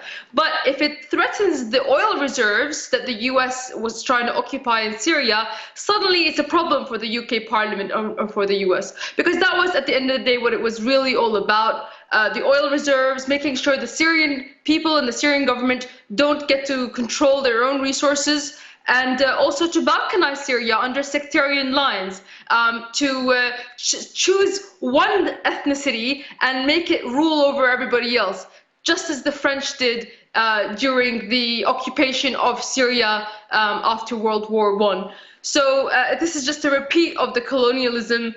And Turkey, just because it is threatened by its own Kurdish population, got in the way of that. And that was the only reason suddenly the US and the UK remembered that Turkey is supporting Islamists and invading Syria illegally. But they've now forgotten about that. It's quite extraordinary. I know that politicians do it because a scorpion stings because it's a scorpion. What is actually more bemusing is that people who draw a big salary as journalists and commentators and academics, who obviously do know better and have some obligation to the public that pays for them, they've all forgotten about it too. Now, the violence was bowling along at a certain level, but it dramatically took an uptick when at least 33 Turkish invaders were killed. Variously, it's said by Syrian army artillery or Russian artillery or Russian airstrikes. Which was it, first of all, and what has been Turkey's response to that? Well, we don't actually know who it was. You know, the Russians and the Turks seem to agree that it was the Syrian military that was that could take credit for the death of 33 invaders. But it may very well be Russia, and they would like to send a message to Turkey sort of under the table by saying it wasn't us, but you know, it was obviously the Russian Air Force that was flying in the air for most of that time. And there was a lot of targeting of these convoys at that time. So unfortunately, you know, it seems that at the moment, Russia, well, once this happened, the reason this happened is that we kind of all assumed, or at least I did, in my analysis, I thought that Erdogan is at least somewhat rational, at least somewhat intelligent. Surely he wouldn't stand against Russia and Syria in Idlib and humiliate himself because NATO is not going to back him up. And surely he wouldn't be foolish enough to go it alone, even he, given his history. And yet he's proved us wrong. He is going ahead and escalating and acting like a mad dog in the sort of political speak, you know, the mad dog doctrine. So he, perhaps, you know, Russia also wasn't expecting that from him, because since that escalation, you know, he escalated before the 33 soldiers were killed. He sent more and more soldiers into Idlib, which was nothing to do with the agreement that he signed with Russia. The Sohi agreement was signed, and Erdogan agreed that he would set up observation posts to make sure there's a continuation of the ceasefire. And during that time, he was supposed to get rid of the Al-Qaeda elements in Idlib. And of course, he didn't do that because it's impossible to do, because the vast majority of the insurgents that Turkey supports in Idlib are Al-Qaeda, so they can't get rid of them. So they were just buying time and entrenching, and they basically, the agreement's thrown out the table because it's been a year and a half. Al-Qaeda is still there, and Erdogan's no longer just observing; he's invading and killing the Syrian soldiers as well. Now he's not just escalating in Idlib. He attacked other targets elsewhere in Syria this week. Tell us about those. Yes, he's been attacked Queris Air Base, which is a very important air base that was survived the entire war. And he attacked it with artillery and destroyed much of it as well. And it's not only Turkey that's been doing this. Israel has also been supporting Turkey by bombing Damascus and the south of Syria at the same time, and even now doing so. And we shouldn't forget, what is Turkey at the end of the day but a NATO power, an arm of NATO? And Turkey even now produces the boots that the Israeli military wears. So in a sense, Turkey has been the shoe of Israel. They're acting as the shoe of Israel, and it's at odds really with the Turkish people and what they claim to support. And Erdogan claims to support Palestinian causes. He invited Ahed Tamimi to speak, and yet he is allying himself with Israel, doing trade with them, providing clothing for their military. And the Turkish ultra-nationalists, they're not even ashamed of this. So at the end of the day, Turkey is just a pawn of the empire, the greater empire, the NATO and Israel empire. Now, President Putin is meeting with Erdogan on the 5th later this week. What are you expecting to come out of that? Well, that's a very good question. It depends also on the position that the Syrian and Iranian governments take. And at the moment, it seems that Syria is going all the way, and Iran hopefully will back us up there, because we haven't stopped. The Syrian government continues to shoot down Turkish drones, the same drones that attacked Syrian government soldiers, and we still have our sights on returning our territory every inch. So it's hard to imagine that Russia would be able to, stop the Syrian military from the momentum that they have, this really strong momentum that we've seen in the last few weeks, a blitzkrieg, you might say. So the question is, how will Putin talk Erdogan down and make him realize that it's only going to get worse for him from here, because he's kind of bitten off far more than he can chew, and he's trying to juggle these balls. In Libya, even, he's invading Libya. He thinks he's the new Sultan of the Ottoman Empire, as I said, and pretty soon one of these balls are going to fall and he's going to end up in a position he couldn't even imagine. So hopefully Putin will show a lot of resolve in his meeting with Erdogan. At least that's what we want as Syrians. Now, you say that Erdogan is, of course, a member, or Turkey is a member of NATO, and of course that's true. But NATO singularly declined his invitation to respond to their Article 4 maneuver. It issued some words of solidarity, but certainly has no present intention anyway of going to war with Russia. At the same time, you see, Erdogan is not much liked in the East and not much liked in the West, and doesn't seem to mind that. His action of opening the gates for thousands, tens of thousands, maybe hundreds of thousands of refugees from Turkey, Syrian refugees, but also many other refugees that are in Turkey, for which he's already been paid to stop them coming into Europe. The European Union paid him a very large sum of money to keep these refugees in Turkey. He's now opened the gates, and these people are streaming towards Greece, which has closed its border, and now there's all hell broken out on the Greek-Turkish border.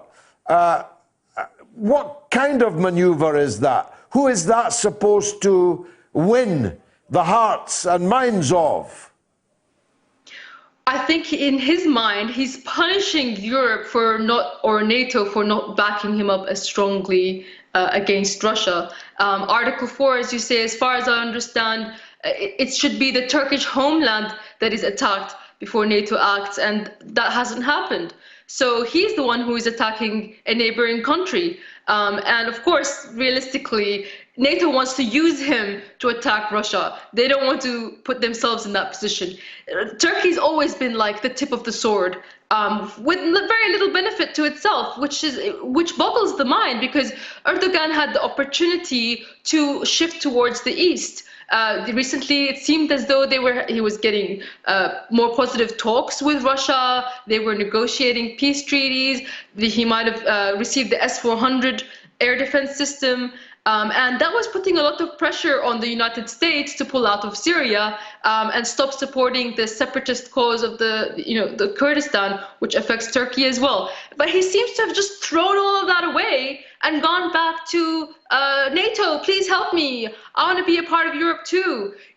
Just at the end of the day, he drops the East at the pin, and the West, he still continues to beg for their support and love, and they always, as usual, reject him. So, and Turkey as a whole. So when it comes to the refugees, unfortunately, he's using them as a weapon against Europe, and to their own detriment, as far as I have heard. He's sending buses of refugees to the Greek border. He's like commissioned buses to take them there and dump them. He's paid for the buses. He paid for the buses, yeah.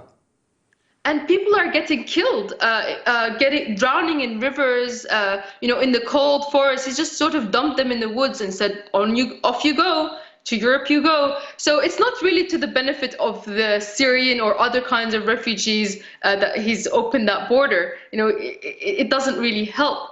So it's not like he's a humanitarian here.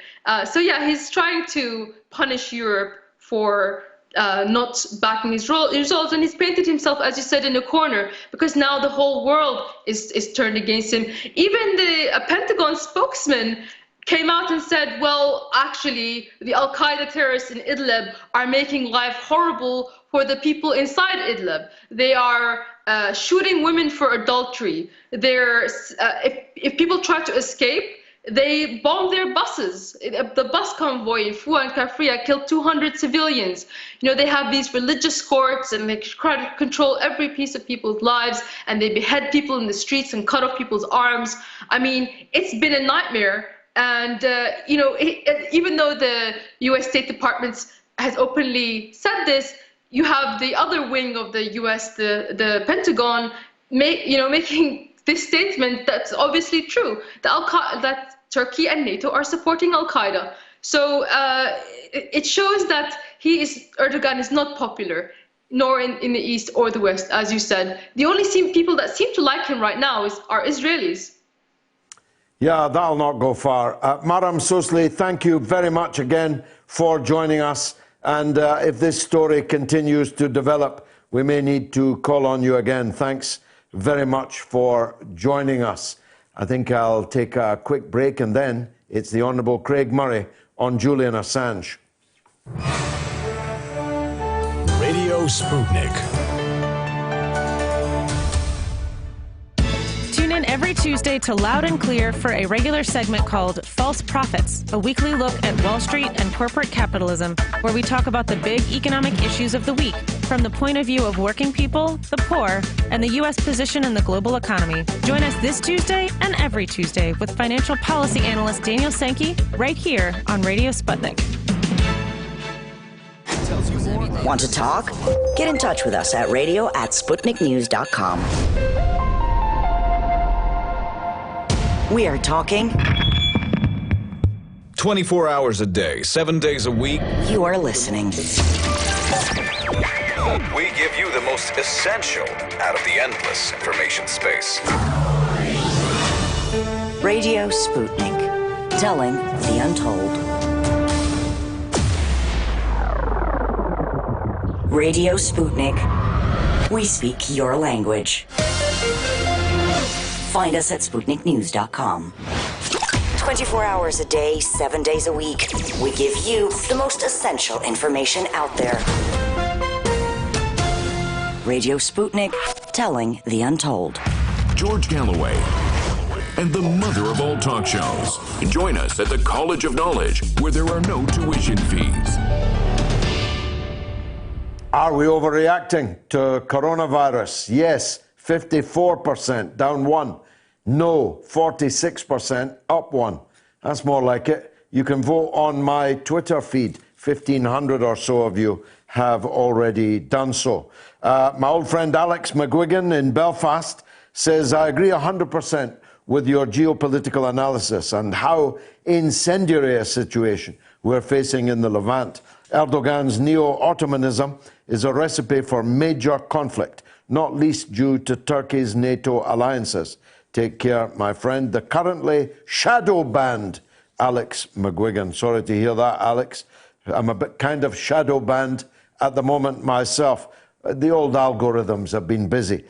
Dave says Russia and Syria should have attacked ISIS and the Islamists months ago instead of allowing the USA and Turkey in coordination with their ISIS and Islamist allies to regroup and come up with another connivance. Thanks for reading my email, says Dave.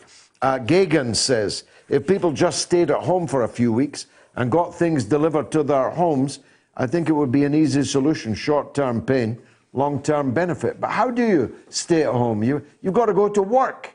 You've got to travel. Your kids have got to go to school. People have got to go to university. People have got to go where there are crowds.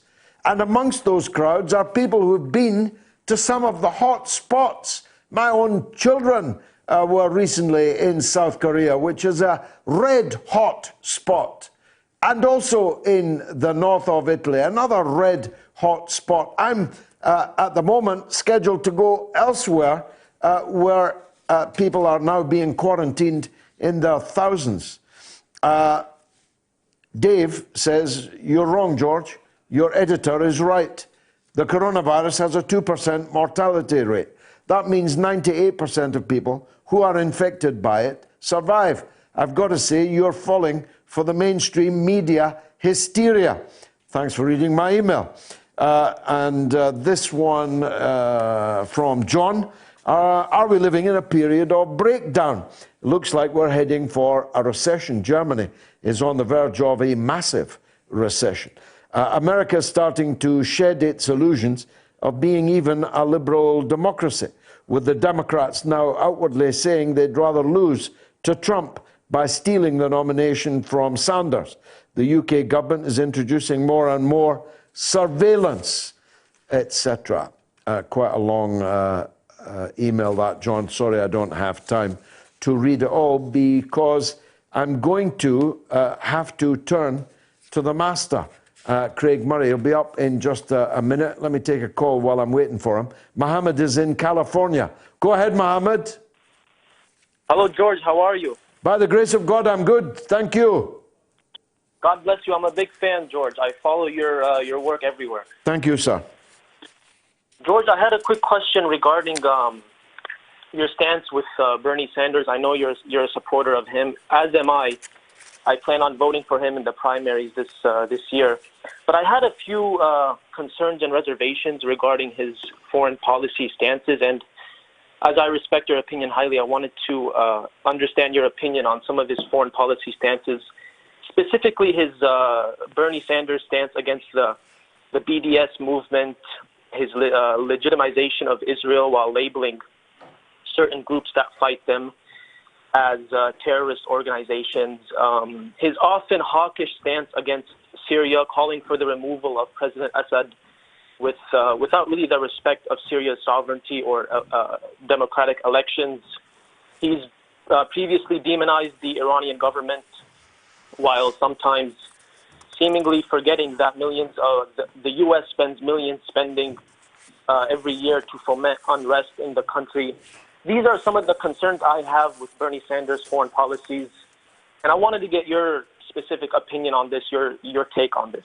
Well, every one of those things that you said, it has the benefit of being true, and of course, in supporting Sanders, I'm not giving him a blank check or a blanket endorsement. Every one of those weaknesses that you have identified in his script is accurate. But of course, we're not electing me or you as the President of the United States. We're electing from amongst a spectrum of people which is strictly limited.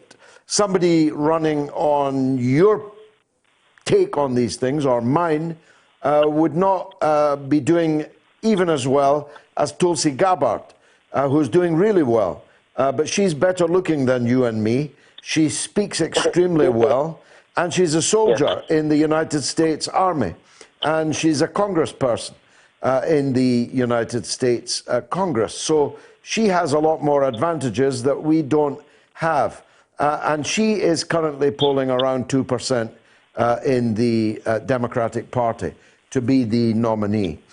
So we have to approach this question from a standpoint of realism. He is a Zionist. He is Jewish. He supports Zionism. He supports the existence of the State of Israel. All of that is true. He also called Netanyahu a racist extremist. He also has condemned in the most forthright terms the crimes in recent years carried out by the Netanyahu regime in Israel. And he's currently being denounced, almost at the moment I'm speaking, in a long, long indictment by AIPAC, the American Israel Public Affairs Committee, who are identifying Bernie Sanders as a clear and present danger to the special relationship between the United States and Israel.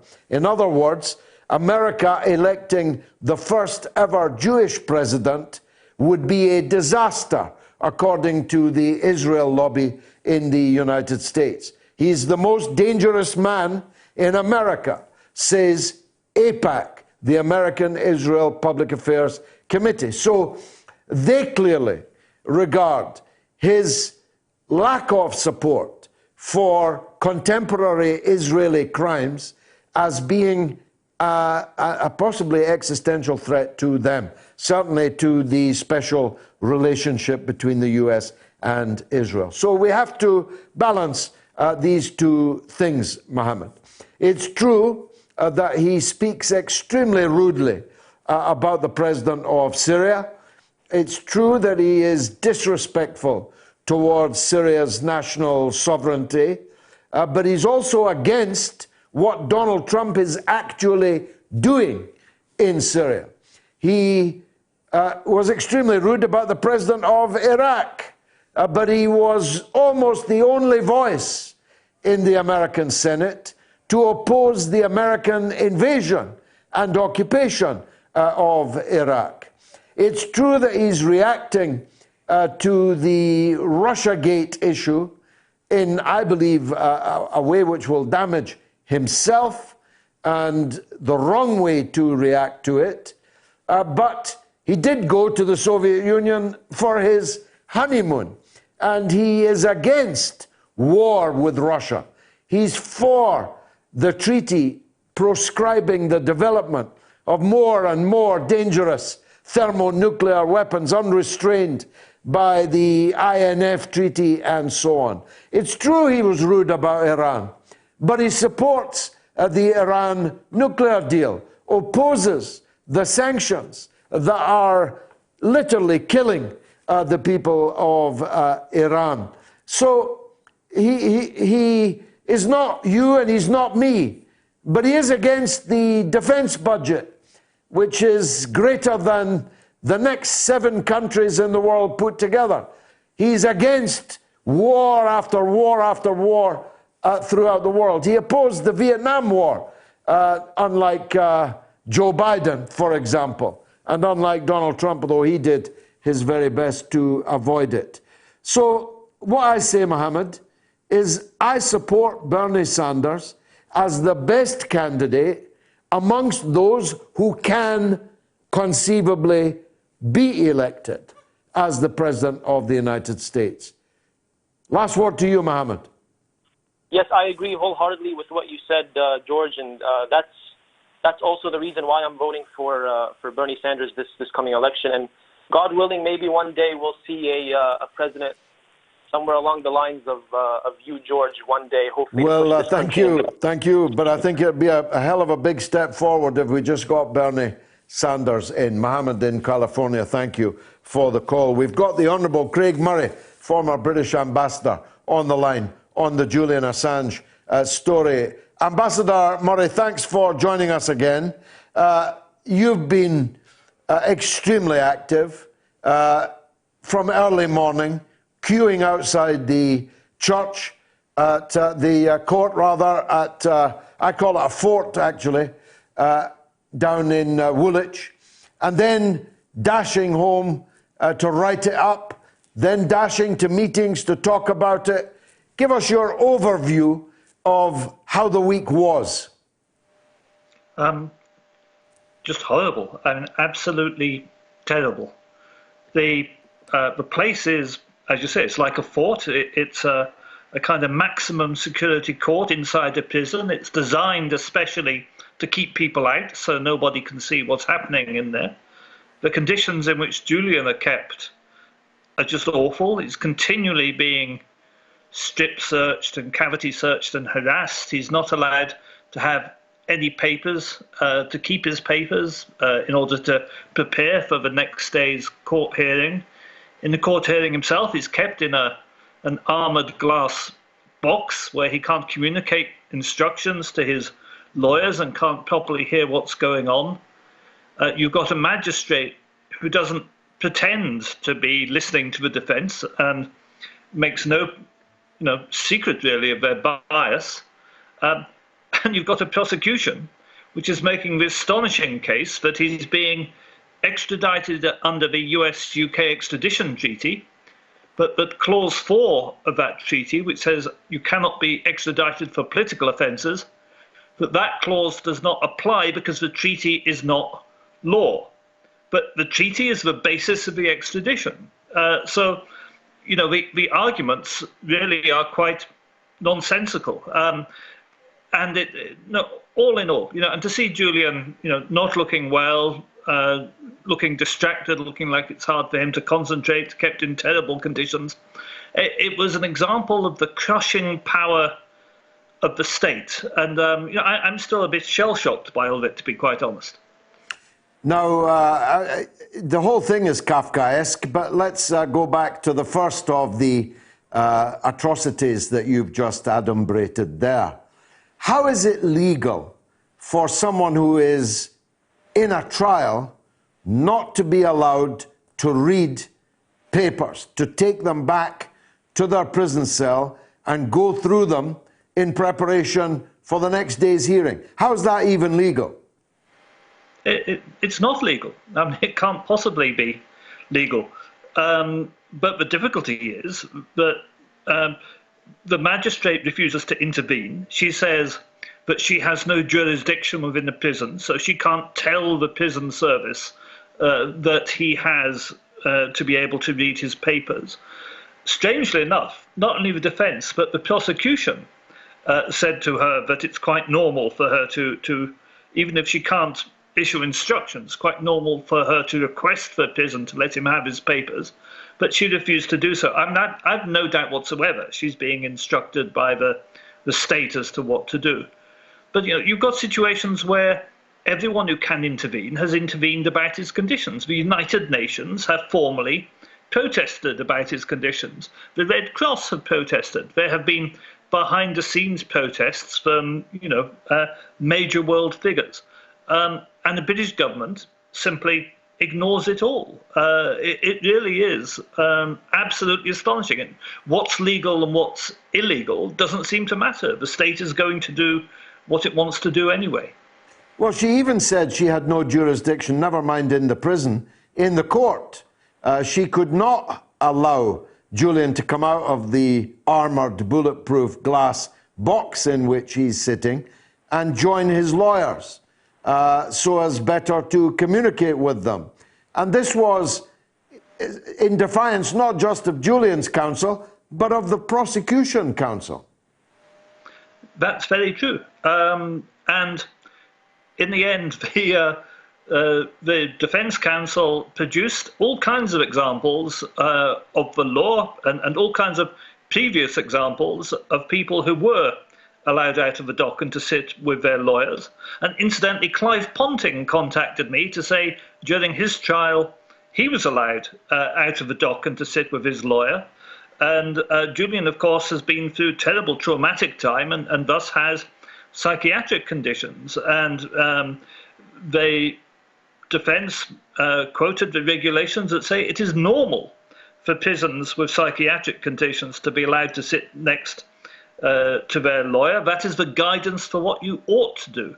But still it's not allowed, because I think it's a deliberate part of the torture process, if you like. It's a deliberate part of crushing this man and trying, in effect, to kill him within jail. The court has a psychiatric report before it which says that from the official psychiatrist saying that he will not survive if they extradite him, that they believe he will succeed in killing himself.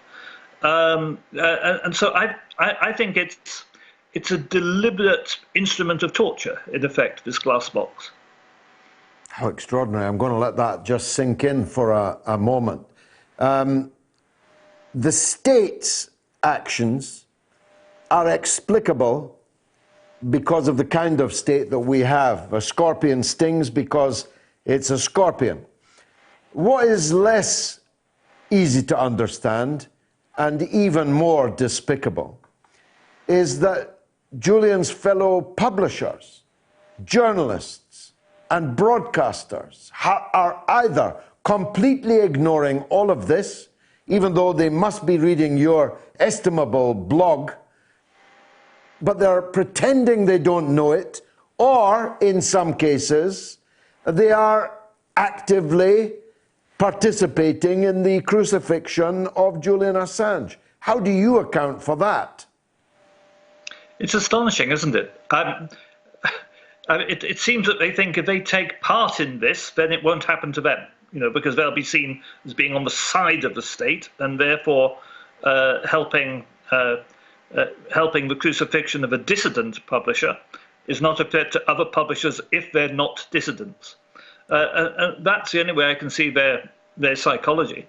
And the ability of them to shut it out and simply pretend it is not happening when it's happening before the eyes of the world is astonishing. And also, this has got much more broadcast time in continental Europe than it has in the UK. Every day I've been doing interviews with mainstream news media from Germany and France and Denmark and Switzerland, who seem genuinely concerned. Here in the UK, it's simply been shut out. What happens next, Craig? Well, there's an adjournment now until the middle of May. Then we get into the actual evidence.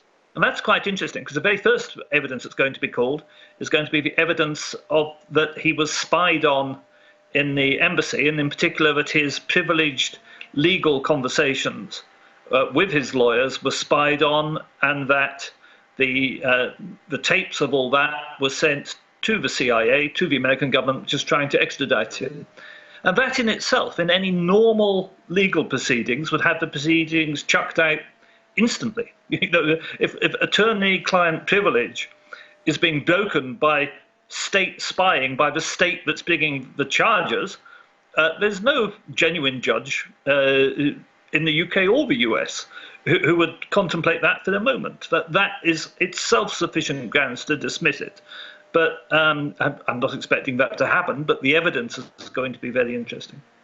Now, well, maybe they're going for a mistrial. I mean, one reading, I appreciate it's perverse, of the sheer scale of the abusive process to date could be so that the judge will say, we can't actually proceed with this because it has been thoroughly corrupted as a process. Well, I think that's something any reasonable judge would have already said before now, because of course the judge doesn't need to. If the judge conducting the trial is going to declare a mistrial, they don't usually get to the end of the process to do it. You do that probably by now. I mean, what people are saying to me is it seems very, very likely on all this that on appeal it would be won. At the High Court or the Supreme Court, judges aren't going to put up with this kind of thing. And I think that's probably true. I think that is probably true. But I don't think Julian would survive the 2 to 3 years in jail it would take to get that far. Why is he in Belmarsh, Craig? Oh, goodness. I mean, that's the fundamental question. Somebody who published, and what he published was the truth. We must always remember this. He didn't publish any lies. All he published was the truth about government crimes and corruption. And he's being treated at least on a level with, and arguably he's being treated worse than, the most hardened terrorist murderers. He's being treated as the most dangerous and violent man in the country, which very, very plainly he's not. He's not involved in any violence whatsoever. So this determination, it's a determination to kill him. I've no doubt about that. And it's because he threatened the powers that be. He was responsible for the biggest ever revelation of the ill and evil that government can do. And he's viewed by those who control the state as a major threat to them. But to see the machine acting against him in this way, and to see the apathy with which that's greeted by the vast majority of other journalists, is very scary and very disillusioning. A butterfly crushed on a wheel, but at least that particular butterfly, Mick Jagger, had a lot of coverage, including from Mr. Rees-Mogg, who penned those words as a Times editorial. We both know Julian well, and we're both broken-hearted at his Calvary. Anything that people can do that you can say now? What can people do who are watching this, listening to it, just as upset as us? What should they do? I think we need to get active. I do think people should. I know it's a cliche, but people should contact their members of parliament. As you know, members of parliament are actually quite sensitive to what's in their email box or their post mail, and if they get 30 or 40 people contacting them on a subject, they start to think it might be something on which hundreds of their voters might base their vote. So I do think making plain that people care is important. When we get back again, I'd like to see more people outside the prison, more people protesting to drive home the fact that this is a political charge, that this and that this is a political persecution. People don't turn up. Hundreds of people don't turn up from all over the world outside prison courts for ordinary criminals, and Julian is not an ordinary criminal. And as well, organise, put pressure on journalists and put pressure on the media.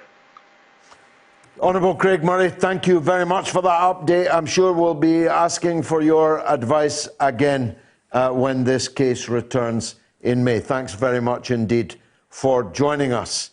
I'm 6 minutes late with the news, so just time to tell you that the poll is closed. 55% of you think we are overreacting to the coronavirus threat. 45% of you agree with me that we ain't overreacting. In fact, we're underreacting. 1,544 of you voted. I lost. I'm not used to it. Let's take a break and have the news with Emily Horn. Curious about our curriculum? Have something to say? Then call us now to join the debate on the mother of all talk shows with George Galloway.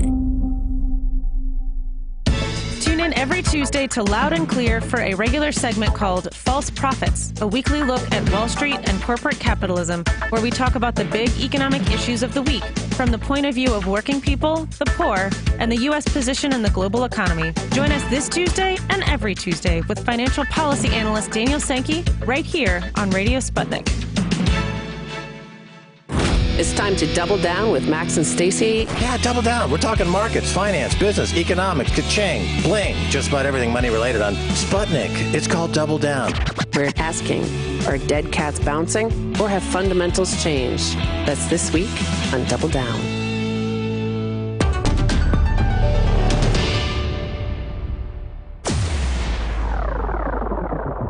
Radio Sputnik. We speak your language. Find us at SputnikNews.com.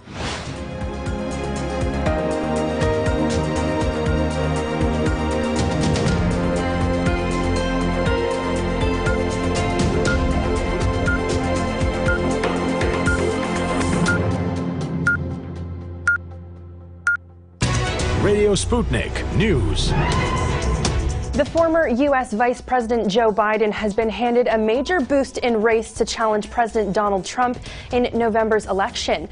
Biden won decisively in South Carolina's primary, where voters choose which Democrat they want to be the party's candidate. Biden won 48.4% of the vote ahead of frontrunner Bernie Sanders on 19.9% and billionaire hedge fund manager Tom Steyer on 11.3%. South Carolina was the fourth state to vote in the months-long primary season. Another 14 states vote on what has been called Super Tuesday this week. By the end of Super Tuesday, it could become much clearer who the nominee will be. Biden had been pining his hopes on a strong result in the southern state after performing poorly in Iowa, New Hampshire, and Nevada. He regularly cited his strong support among African Americans, and polls suggest an endorsement by influential black Congressman James Clyburn significantly influenced voting patterns. And the United States is now reporting the first death from the new coronavirus. Officials say the patient was a man in his 50s in Washington state and had an underlying health condition. President Trump says more cases were likely, but added that the country was prepared for any circumstance. Australia and Thailand are also reporting their first fatalities from coronavirus. A 78-year-old Australian man died after being infected on the Diamond Princess cruise ship in Japan. Thailand, which has had 42 cases of the virus, said a 35-year-old man who died was also suffering from a fever. 12 more patients in England have tested positive for coronavirus, taking the total number of UK cases to 35. More than 85,000 coronavirus cases have been reported in 57 countries around the world, and almost 3,000 deaths, according to the World Health Organization. The vast majority of infections and deaths are in China, where the virus emerged late last year. Next, Britain's Health Secretary Matt Hancock is defending the Home Secretary, Priti Patel, following bullying claims made by a former top civil servant in her department. Sir Philip Rutnam, the Home Office's most senior official, resigned, citing a vicious and orchestrated campaign against him. Labour's Sir Keir Starmer says Ms. Patel must come to Parliament to explain. The Home Secretary has not publicly responded to Sir Philip's claims, but she previously denied she mistreated staff. In his resignation statement, Sir Philip said he received allegations that Priti Patel's conduct towards employees, including swearing, belittling people, making unreasonable and repeated demands. He said he now intended to take legal action against the Home Office on the basis of constructive dismissal. And in what some believe was an attempt to deflect attention from the row over the Home Secretary, British Prime Minister Boris Johnson and his girlfriend, Carrie Symonds, have announced that they are engaged and expecting a child together. The couple became Downing Street's first unmarried couple when Boris Johnson took over as Prime Minister. Boris is believed to have 5 other children from 2 previous marriages. Next, Greece says it stopped nearly 10,000 migrants crossing over the land border from Turkey. Separately, Greek police say at least 500 people on 7 boats have reached a number of the Greek islands where camps for migrants are already severely overcrowded. Turkey has vowed to open its doors for migrants to travel to the EU. Turkey's president says the country cannot deal with the amount of people fleeing Syria's civil war. His decision came after at least 33 Turkish soldiers were killed in an airstrike in northern Syria. Turkey is already hosting 3.7 million Syrian refugees, as well as migrants from other countries such as Afghanistan, but had previously stopped them from leaving for Europe under an aid-linked deal with the EU. But Erdogan has accused the European Union of breaking promises made in 2016, when Ankara agreed to help shore up the EU's southwestern border. And finally, Germany's harvest of ice wine, a dessert wine produced from grapes that have frozen while still on the vine, has failed for the first time because the winter has been too warm. None of Germany's 13 wine-growing regions had the necessary temperatures of -7 degrees Celsius to produce the wine in 2019. Last year was the second warmest year on record globally, according to the U.S. National Oceans and Air Administration. The amount of ice wine produced has been dropping in recent years. There are warnings that if the warm winters continue in the next few years, ice wines from German wine regions will soon become even more of a rarity than they already are. Well, that's all for Sputnik News. I'm Emily Horn.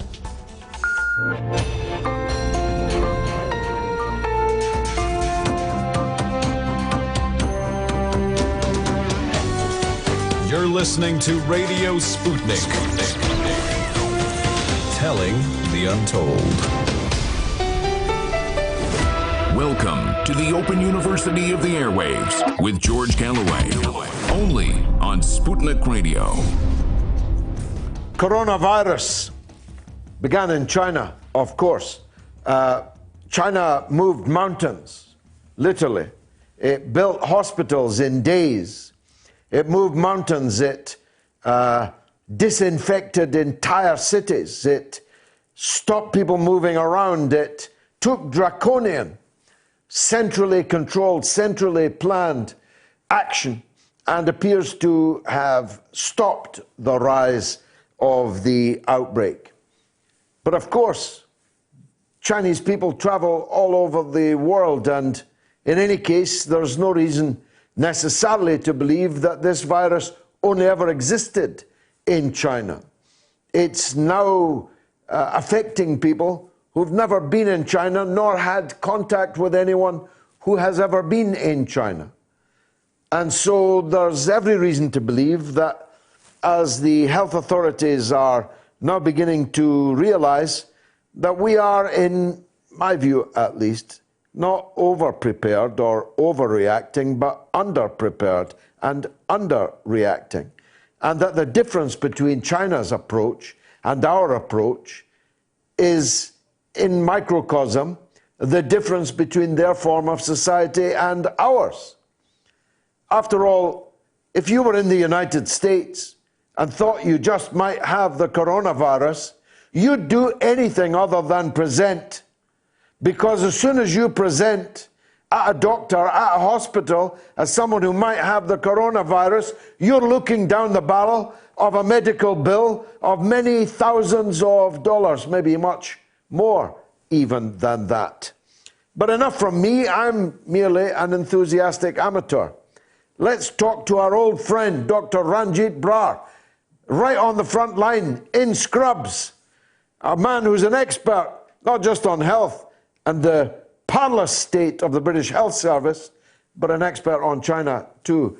Dr. Ranjeet, thanks for joining us again. George, thanks very much for having me with you. Deal with this dichotomy that we've been struggling with tonight. Roughly half the people think we're overreacting, and roughly half the people think we're not overreacting. Where do you stand, and what should our approach be? Thanks, George. It's a complex question, I think, and I haven't listened to your whole show. I'm sorry, I've been working, but I've just caught the last few minutes of the debate.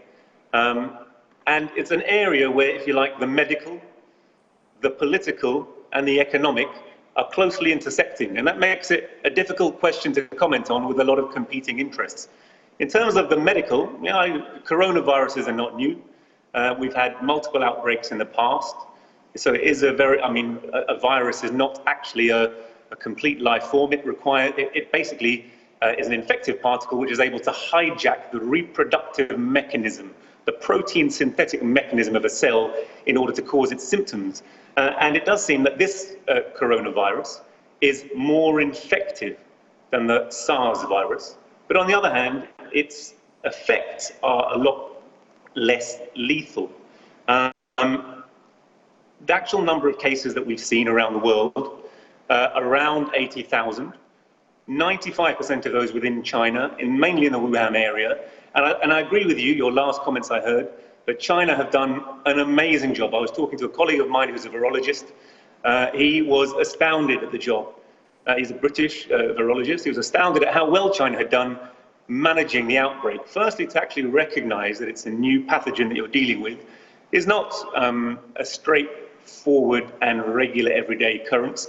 An unusual cluster of respiratory infection was seen, and China is extremely advanced both in its medical care and its immunology, and of course its genetics. So it was able to sequence this virus very quickly. So relatively simple, single-stranded RNA virus. And they have actually already come up with a medicine that they're testing, an antiviral medicine that was already on their shelf, but they found to be effective against this.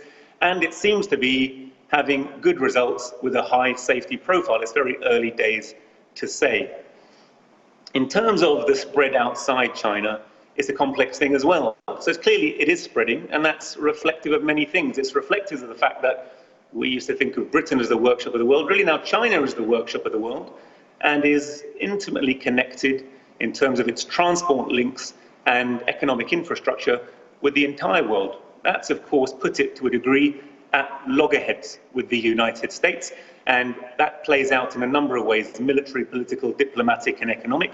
But it's certainly true that, we should be cautious of this virus. Overall, is it a pandemic? It's interesting to see that the World Health Organization haven't declared it a pandemic, because actually the numbers, there's no strict definition of the numbers necessary to declare a pandemic. It's quite possible to declare it a cluster or a localized outbreak. There have been very few cases outside around the world. What do we know about its mortality and how dangerous it is? Well, the picture is, as I'm sure you've noted in your program, is emerging. So that it's quite a dangerous illness for an 80-year-old to get, but someone who's younger than 9 probably is asymptomatic, no one's died, and it's for them, so really almost trivial. Where it becomes dangerous is if a large enough number of people in the population, in the world's population, get it, then even a very small mortality can result in a large number of deaths and a large strain on health infrastructure. Stop me if I'm going on too long, George. Not at all. It's a dazzling, brilliant explanation. Let's move on, though, to that point. I made the point, maybe some might think it a cheap point, but if I were in the United States, I'd be loath to present with the symptoms of the coronavirus because I couldn't afford it. I can't afford to take time off work because nobody will pay me if I'm not at work, and I can't afford the medical bills. I'm just an ordinary Joe in the United States. I'd be scared, very scared of getting it. In Britain, where we have a health service, at least for the moment, I'd be worried as to whether the hard-pressed NHS, where trolley medicine is becoming a norm in some places, would be able to cope with a big outbreak here. I think that's an entirely reasonable point. So when we look at systems, of course, I mean, there's an undercurrent, a subversive undercurrent in the way that this outbreak is portrayed in the media. No credit whatsoever has been given to China for their incredible efforts. I think they've moved heaven and earth very successfully. They themselves have pointed out that a certain doctor who initially raised alarm seemed to have initially met with some resistance. That's not unusual in any system.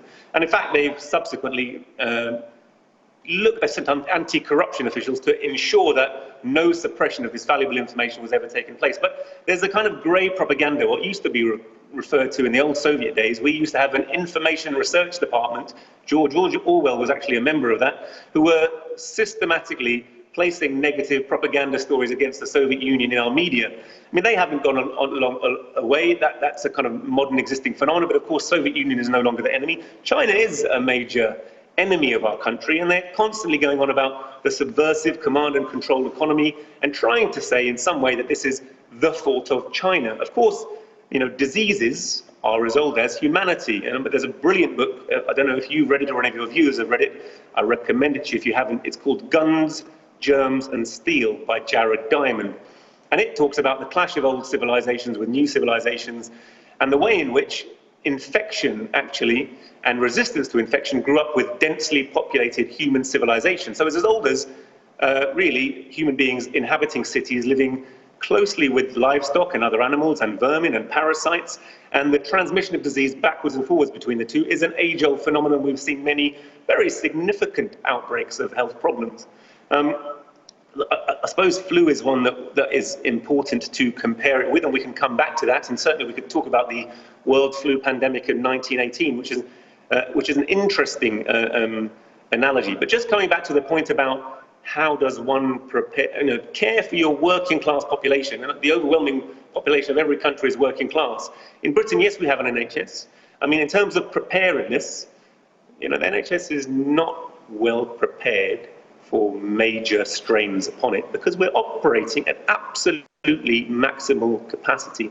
Part of the PFI initiative and the constant drive to really privatise the NHS, which has come to a very advanced stage now with Simon Stevens, who is formerly actually chief executive of one of the chief executives of the International Department of United Health, a huge insurance company, has come back, and now he's actually running our NHS. I don't know how many of your viewers will be aware of that. And there's a constant drive towards privatisation. And the private finance initiative, which redeveloped our hospitals using capital essentially from banks and corporate finance, meant not only is it hugely draining of our resources in terms of the mortgage repayments, we borrowed 12 billion and we're having to repay 1992 billion. So it's a massive, it's eightfold we're having to pay back what we borrowed. So it's not been a saving, it's been a massive drain on the current financial balance, which is why every single trust in the country is actually in debt now, and that debt is being used to drive further austerity measures.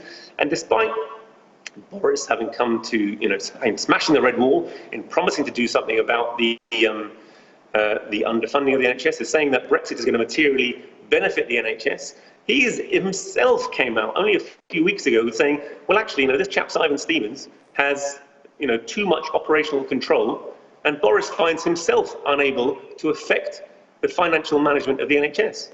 Part of that PFI was a constant reduction. As they redeveloped every hospital, there was a reduction in the number of beds in every hospital. So that actually, while we used to have cottage hospitals where we used to have a certain amount of redundant capacity, I can tell you that every hospital in the land basically operates at full stretch all the time. It's almost like hot bedding, like as soon as one patient is out, quickly clean the bed and a new one comes in. It's not good conditions for controlling infection. It's not good conditions if there's any kind of extra stress.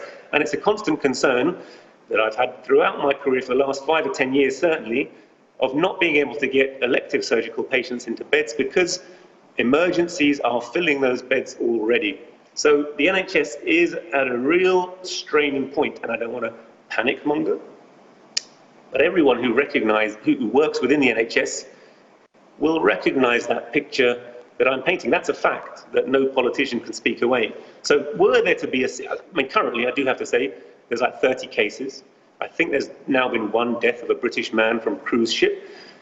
You can't call that a pandemic compared to almost any other disease that we're talking about. And we mustn't forget that flu, when we talk about just straightforward influenza, affects hundreds of millions of people a year, and probably from respiratory deaths alone causes 500,000 deaths worldwide, and total deaths, probably 1 million deaths worldwide. So absolutely dwarfs currently the SARS pandemic. And it's in that respect that I think a lot of your viewers will say there's an overreaction, the way it's being portrayed. But in terms of our preparedness to deal with any kind of extra strain on the NHS, I agree with you. There are real issues with the ability of the NHS currently to cope.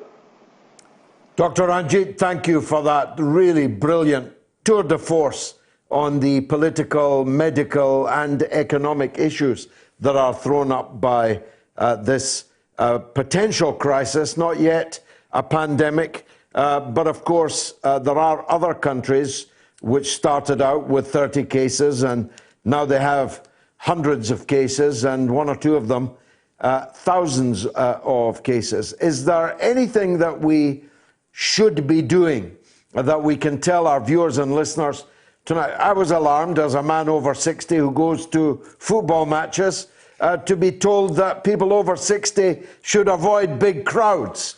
Maybe I should go and watch Manchester City. There's never much of a crowd there. But I support someone else. And I'm amongst big crowds all the time. Should we be avoiding crowds? Should football be being cancelled and so on?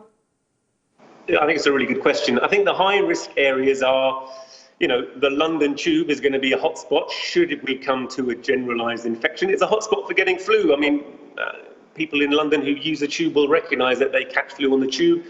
They're used to people sneezing in the densely packed trains in the morning. And of course, this is a virus which basically is spread by airborne droplets from coughing and sneezing. I won't go into why that is, but essentially there's an ACE, angiotensin converting enzyme receptor on it, which localizes and makes it able to penetrate the endothelial lining of the lungs. So it is an extremely infectious agent. There's no question. So if it were to become generalized, yes, it's reasonable to avoid crowds. Right now, I guess airline travel would be a place where you're likely to catch it. I myself and my wife's from China. We were due to go on a long break over Easter and see her family in Hong Kong. She has elderly relatives. We, despite thinking that the chances of catching it overall are low given the numbers, are concerned we don't want to be the ones who are spreading that vector to an elderly population. While we'll be safe, our children will be safe. That's precisely the danger in that. At the moment, we can't be absolutely sure how far this will spread because the majority of young and middle-aged people who catch it will be almost totally asymptomatic. So there are dangers of spreading it. Yes, the danger is in the crowd. But I must emphasize, at the moment, there are relatively small numbers. And compared to other health emergencies, I think China's done a fantastic job of limiting it. It is obviously up to other countries to intercede. And I understand why, Dr. Ghebreyesus, the leader of the World Health Organization, would be particularly worried about less developed countries, because where they don't have the ability to test, they don't have many medical facilities, and the population are more immunosuppressed, they're at higher risk, and probably that's the reason that there were massive pandemics. For example, the world influenza outbreak in 1918 killed between 50 and 100 million people. But that, of course, came on the heels. It killed more people than the war. It did, but of course it came on the heels of the war, which meant that soldiers were moving all over the world. Soldiers and the general population were malnourished and therefore immunosuppressed. And for that reason, it was a consequence not just of the pathogen itself, but the complex way in which that interacts with society. And when society is poor and depressed, and there's a world crisis now, and they may say that the economic crisis was over. In fact, they're saying it's being reignited and saying that this virus is the outbreak. If one virus is enough to precipitate world economic crisis, it tells you something about the precarious state of the economy. So it's a slightly more complex phenomenon than that. But of course, these things can spread rapidly around the world. Well, look, I'll tell you what. I've listened to Mike Hancock today, and I've listened to Dr. Ranjeet Brar, and I wish the latter was the health secretary, but don't comment on that, because I don't want to put you in any trouble. Thanks very much indeed for joining us on the mother of all talk shows. Let's take a break.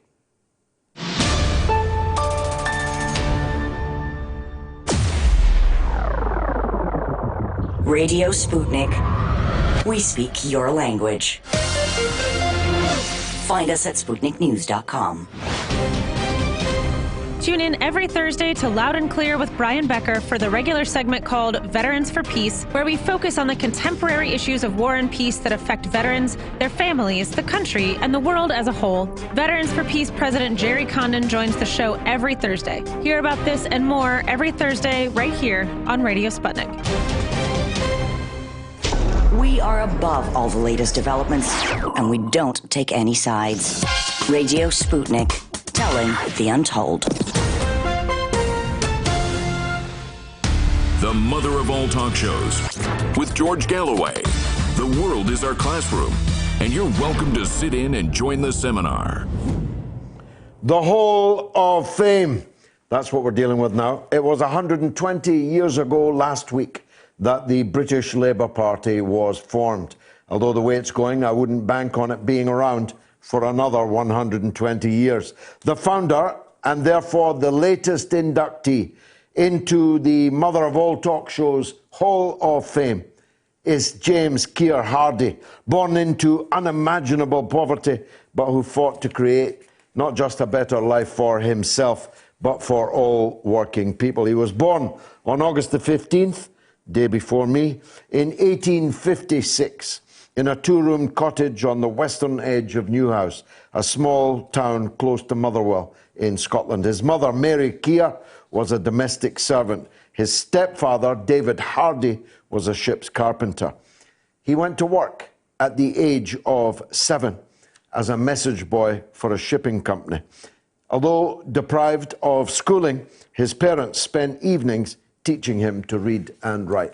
Ponder that. The founder of the Labour Party, Keir Hardie, left school at 7 and joined the workforce as a message boy. He had no schooling.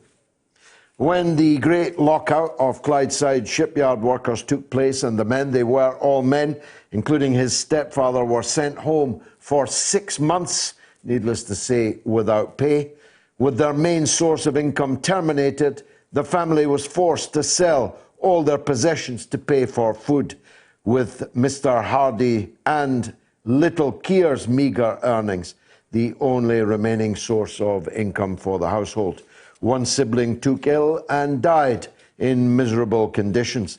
Making matters worse, young Keir lost his job for turning up late on 2 occasions.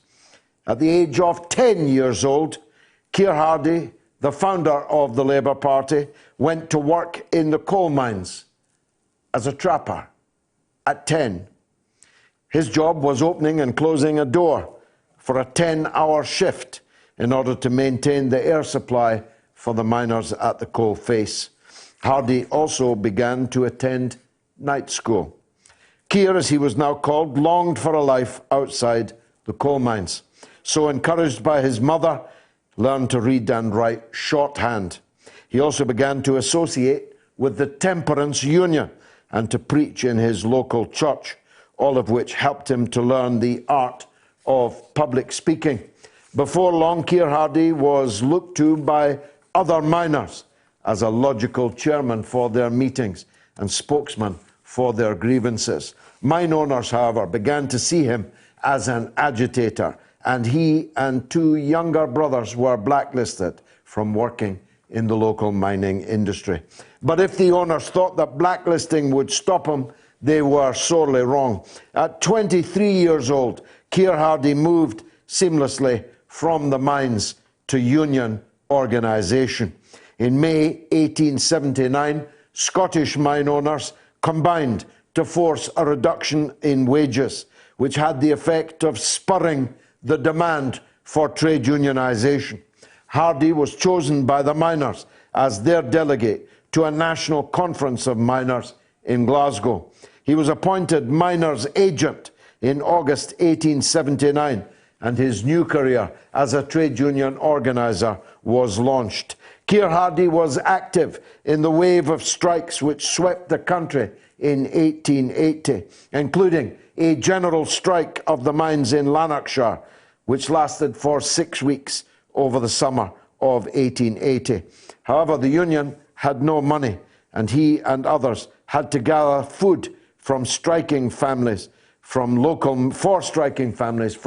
merchants upon promise of future payment. A soup kitchen was kept running in Keir Hardie's home during the course of the strike, manned by his new wife, Lily. To make ends meet, Hardie turned to journalism, starting to write for the local newspaper. He joined the Liberal Association, in which he was active, and he also continued his temperance work. For younger viewers and listeners, he was campaigning against the evil of drink. Despite his early support for the Liberal Party, Keir Hardie became disillusioned by Gladstone's economic policies, which he saw would not benefit the working class. So he stood for Parliament as an independent Labour candidate in 1888. But he finished last. Remember that. He finished last. Undaunted, he was instrumental in a public meeting in Glasgow, which founded the Scottish Labour Party, with Keir Hardie becoming its first secretary. In 1892, he stood for Parliament again, this time in London, in West Ham South, and he defeated the Conservative candidate. On taking his seat, Keir Hardie refused to wear the parliamentary uniform of black frock coat, black silk top hat, and starched wing collar the other working class MPs, Liberals, wore. Instead, he wore a plain tweed suit, a red tie, and a deerstalker hat.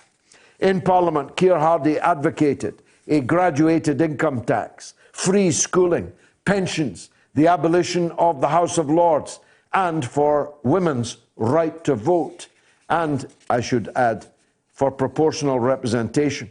However, Keir Hardie was no liberal on immigration. He argued for a complete ban.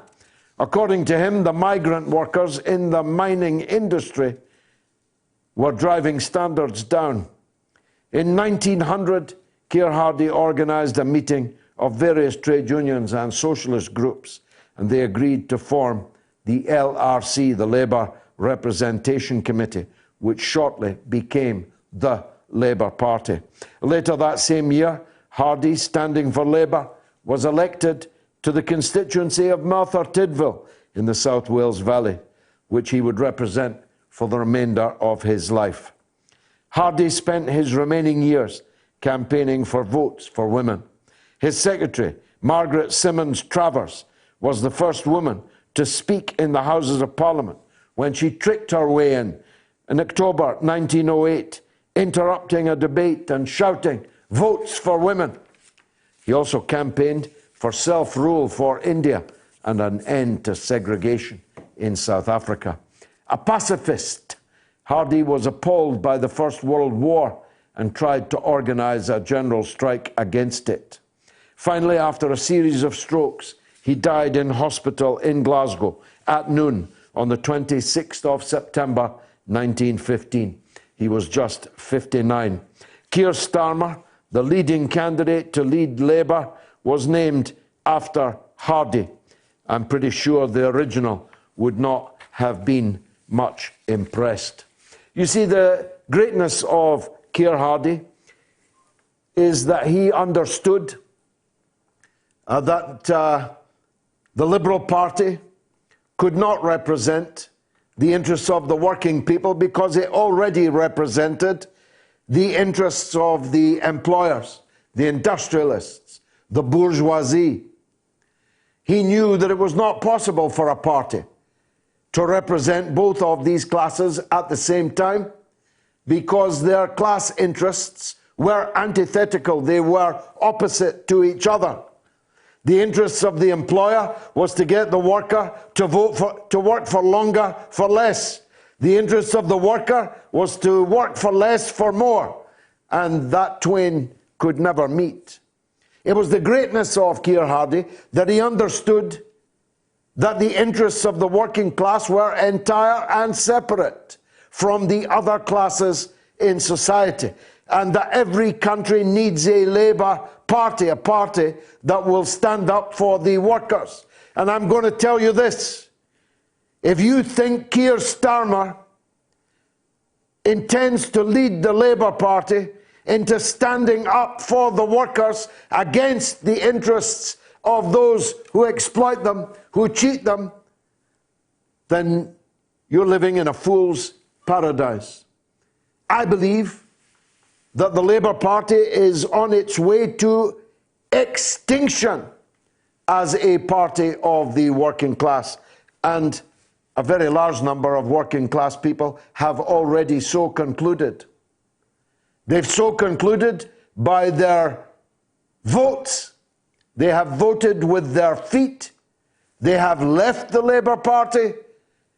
They have never joined it, when in previous generations their parents and grandparents did. There are working class people right now beyond the red wall that have voted for Boris Johnson. So betrayed did they feel by the Labour Party, and that was the Labour Party as was under the titular leadership, at least, of Jeremy Corbyn. Although the truth is, by the end, Jeremy Corbyn was in office but not in power. Keir Starmer was in power, and he's about to be elected, probably by a landslide victory, as the leader of the Labour Party. And over the next couple of years, Keir Hardy, his namesake, will be turning in his grave as Keir Starmer completes the project of final severance, the final separation of the Labour Party from the working class in Britain.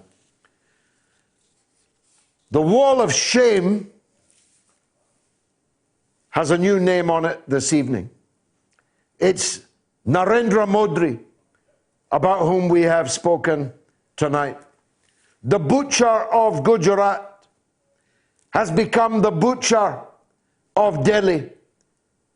The man who was banned from traveling here and to the United States because of his role in the mass murder of Muslims in Gujarat has done it again.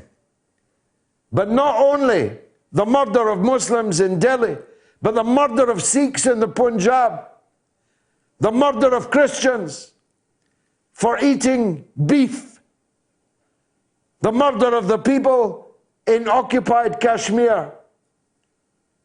There is now a critical mass of populations repressed and murdered by the fanatics of the Hindutva RSS and its political party, the BJP. the India that we knew, the India that many of us loved, the India of Mr. Gandhi and Mr. Nehru, the India of Mrs. Gandhi and Rajiv Gandhi, is not the India of today. The India of today is one of hideous, sectarian, religious fanaticism, which is in danger of burning itself down. The bonfires of the poor Muslims on the outskirts of Delhi, poor, living in shacks, those bonfires may spread a bushfire, a conflagration that burns down the India we once knew. Let's take Ian in Hounslow. Go ahead, Ian. Hello, George. Nice to hear from you. Yeah, good to speak to you. Now, you were talking about Syria earlier in the show. I don't know whether you've noticed, but the mainstream neoliberal media has gone into overdrive on propaganda against the Syrian Arab army, as it's on the verge of basically purging the republic of these Islamists. And they're claiming they're Syrian rebels. But you and I, George, know they're not even Syrians. They're from everywhere else They're from except China. Syria. They're from everywhere except Syria. Exactly. They're from Xinjiang in China. They're from Chechnya in Russia. They're from Saudi Arabia. They're from Wales and England, from Stockholm and Paris. Hardly any of them are Syrian. They don't even speak Arabic. The only Syrians are those being held hostage, being used as human shields against the Syrian Arab Army of Liberation. You're absolutely correct. And every journalist writing it knows it, Ian. They know this. They know they're not rebels. They know they're ISIS and Al-Qaeda. They know they're not Syrian. They're Chinese and Russian, Pakistani, Bengali, from everywhere except Syria. They know that. They're deliberately deceiving their viewers and their readers, deliberately. Now, some very august and senior people have talked about the Duma hoax, and that's what they've called it. And I'm talking about the Syrian BBC producer, Rami Delati, Lord West, the former First Sea Lord, a retired UK Major General John Shaw, Colonel Wilkinson, US Armed Forces Chief of Staff for Powell, David Stockman, the economic advisor to Reagan, Sir Peter Ford, the UK ambassador for Syria. All say it's a hoax, but it's not being reported. And don't forget the redoubtable, the dreadnought, Peter Hitchens in the of the Daily Mail. He's fought a single-handed battle for the truth about Duma, and his scars are plenty for having done it, and now he's being vindicated. Ian, I need to press on. There's a poll. You've only got 15 minutes. I need you to vote right now. What will Boris Johnson's next child be called? A, Winston. I'd vote for that one. If it's a boy, it'll be Winston. Trust me. 52%. B, Margaret. If it's a girl, it'll be Margaret. 19%. Or C, your choice. So I need you to vote now, quickly, on my Twitter feed. What will Boris Johnson's child be called? A, Winston. B, Margaret. C, your choice. Let me know. And let me take a call now from Stuart in Kansas. Go ahead, Stuart. Howdy. So, George, I was a big fan, by the way. I was looking on the Twitter trends in the United States this morning when I first woke up, and the first trend I saw was drop out Bernie. And I understand he didn't win South Carolina, and I kept looking into it. There was no, major incident, This was trending for no reason. Nothing really provoked this. And then I was looking around, and I found an article, I forgot where. And by the way, drop out Bernie is still in the United States the seventh trending thing. Wow. But I was seeing how the Michael Bloomberg campaign has been hiring people on social media to post in favor of him. And it just got me thinking, do you think the billionaires in the United States and the capitalist class can be manipulating these I'm social absolutely media. certain he has paid thousands of people to punt him, influencers they're called, on social media. I think there is no trick to which Mr. Bloomberg will not stoop. And moreover, if Bernie is the nominee for the Democratic Party, I think that Bloomberg will run against him as an independent candidate, as a third-party candidate. So get used to that one also. Stuart, nobody expected Bernie to win South Carolina. I certainly didn't expect Joe Biden to get 49% of the vote. I'm suspicious of it, I've got to tell you. But the Super Tuesday polls for Tuesday, this coming Tuesday, Bernie is miles ahead of everyone else. So why would there be a trending hashtag drop out Bernie? He's going to win. Exactly. He's going to win lock, stock, and barrel on Tuesday. And like, listen, George, like in Kansas, my job or my old job is I used to register people to vote. And a lot of those people were older Hispanic people, older black people. And lots of these older black voters, they may not be Bernie voters. Most old voters aren't in the United States. But I, at least me personally, when I was registering older black voters here in Kansas, and in my city, we have a pretty large black population, especially in the neighborhoods that I work in. I've given a speech in Kansas City. I'm in Wichita, not Kansas City. Oh, okay. Yeah, Wichita. You're the Wichita lineman. Okay, Stuart, yeah, don't Barry be a stranger. Sanders, not Bernie Sanders. Don't be a stranger. Do call back. I need to take more calls. I've only got 10 minutes. Tess is in Wales. Go ahead, Tess. Hi, George. How you doing? Good, thank you. Nice to hear from you. What would you like to say? Yeah, just same as your last call, listening to Rania earlier on.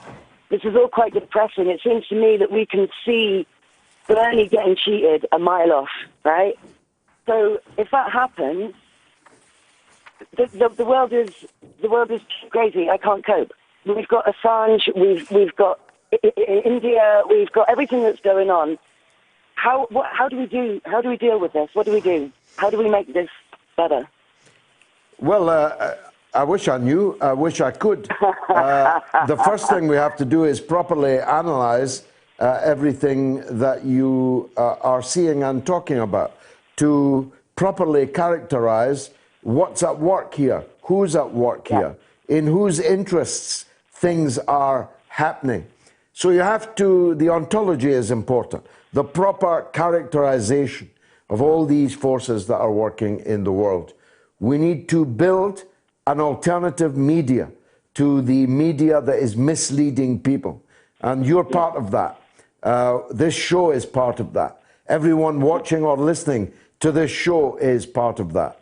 You've got to win new people to come and hear and watch it so that they too can understand things better. We need to spread our analysis, spread our agitation, spread our education. We need more conscious people if we're going to find our way out of this. Thanks for that, Tess. Breaking news. We've just heard from Sputnik News that 2 missiles have been fired in Baghdad in the last few minutes, and they appear to have come down on the US embassy in the city. What should Boris Johnson's child be called? He'll possibly call it once a month. Paul Cox says Don Johnson. Tess Delaney calls it distraction. Baron Ortega calls it Krang the Merciless. Ben's HD calls it Blair. Mr. Bojangles, Winston, girl or boy. End debt slavery, says Trump, Churchill and Trump. And David Frivolny says, I'd rather not answer, as perhaps the offspring of some American-born prime minister is not my business. However, given his infatuation with Churchill, it would not shock me to hear Winston's name is the one he chooses. I remember the deaths caused by Churchill in the First World War, says David. I think it will be Winston if he wins. If it's a boy, I'm getting tired. And I think it will be Margaret if it's a girl. Brilliantly chosen, whoever did that poll. What will Boris Johnson's child be called? A, Winston. B, Margaret, C, your choice. Let's hear from Alex in California. Go ahead, Alex. Hi. Hi. My name is Alex. I am from California, and I am a member of the Party of Communists USA. And I'm here to speak about one thing I've been critical of when it comes to your show is I'm kind of critical of your support of Bernie Sanders.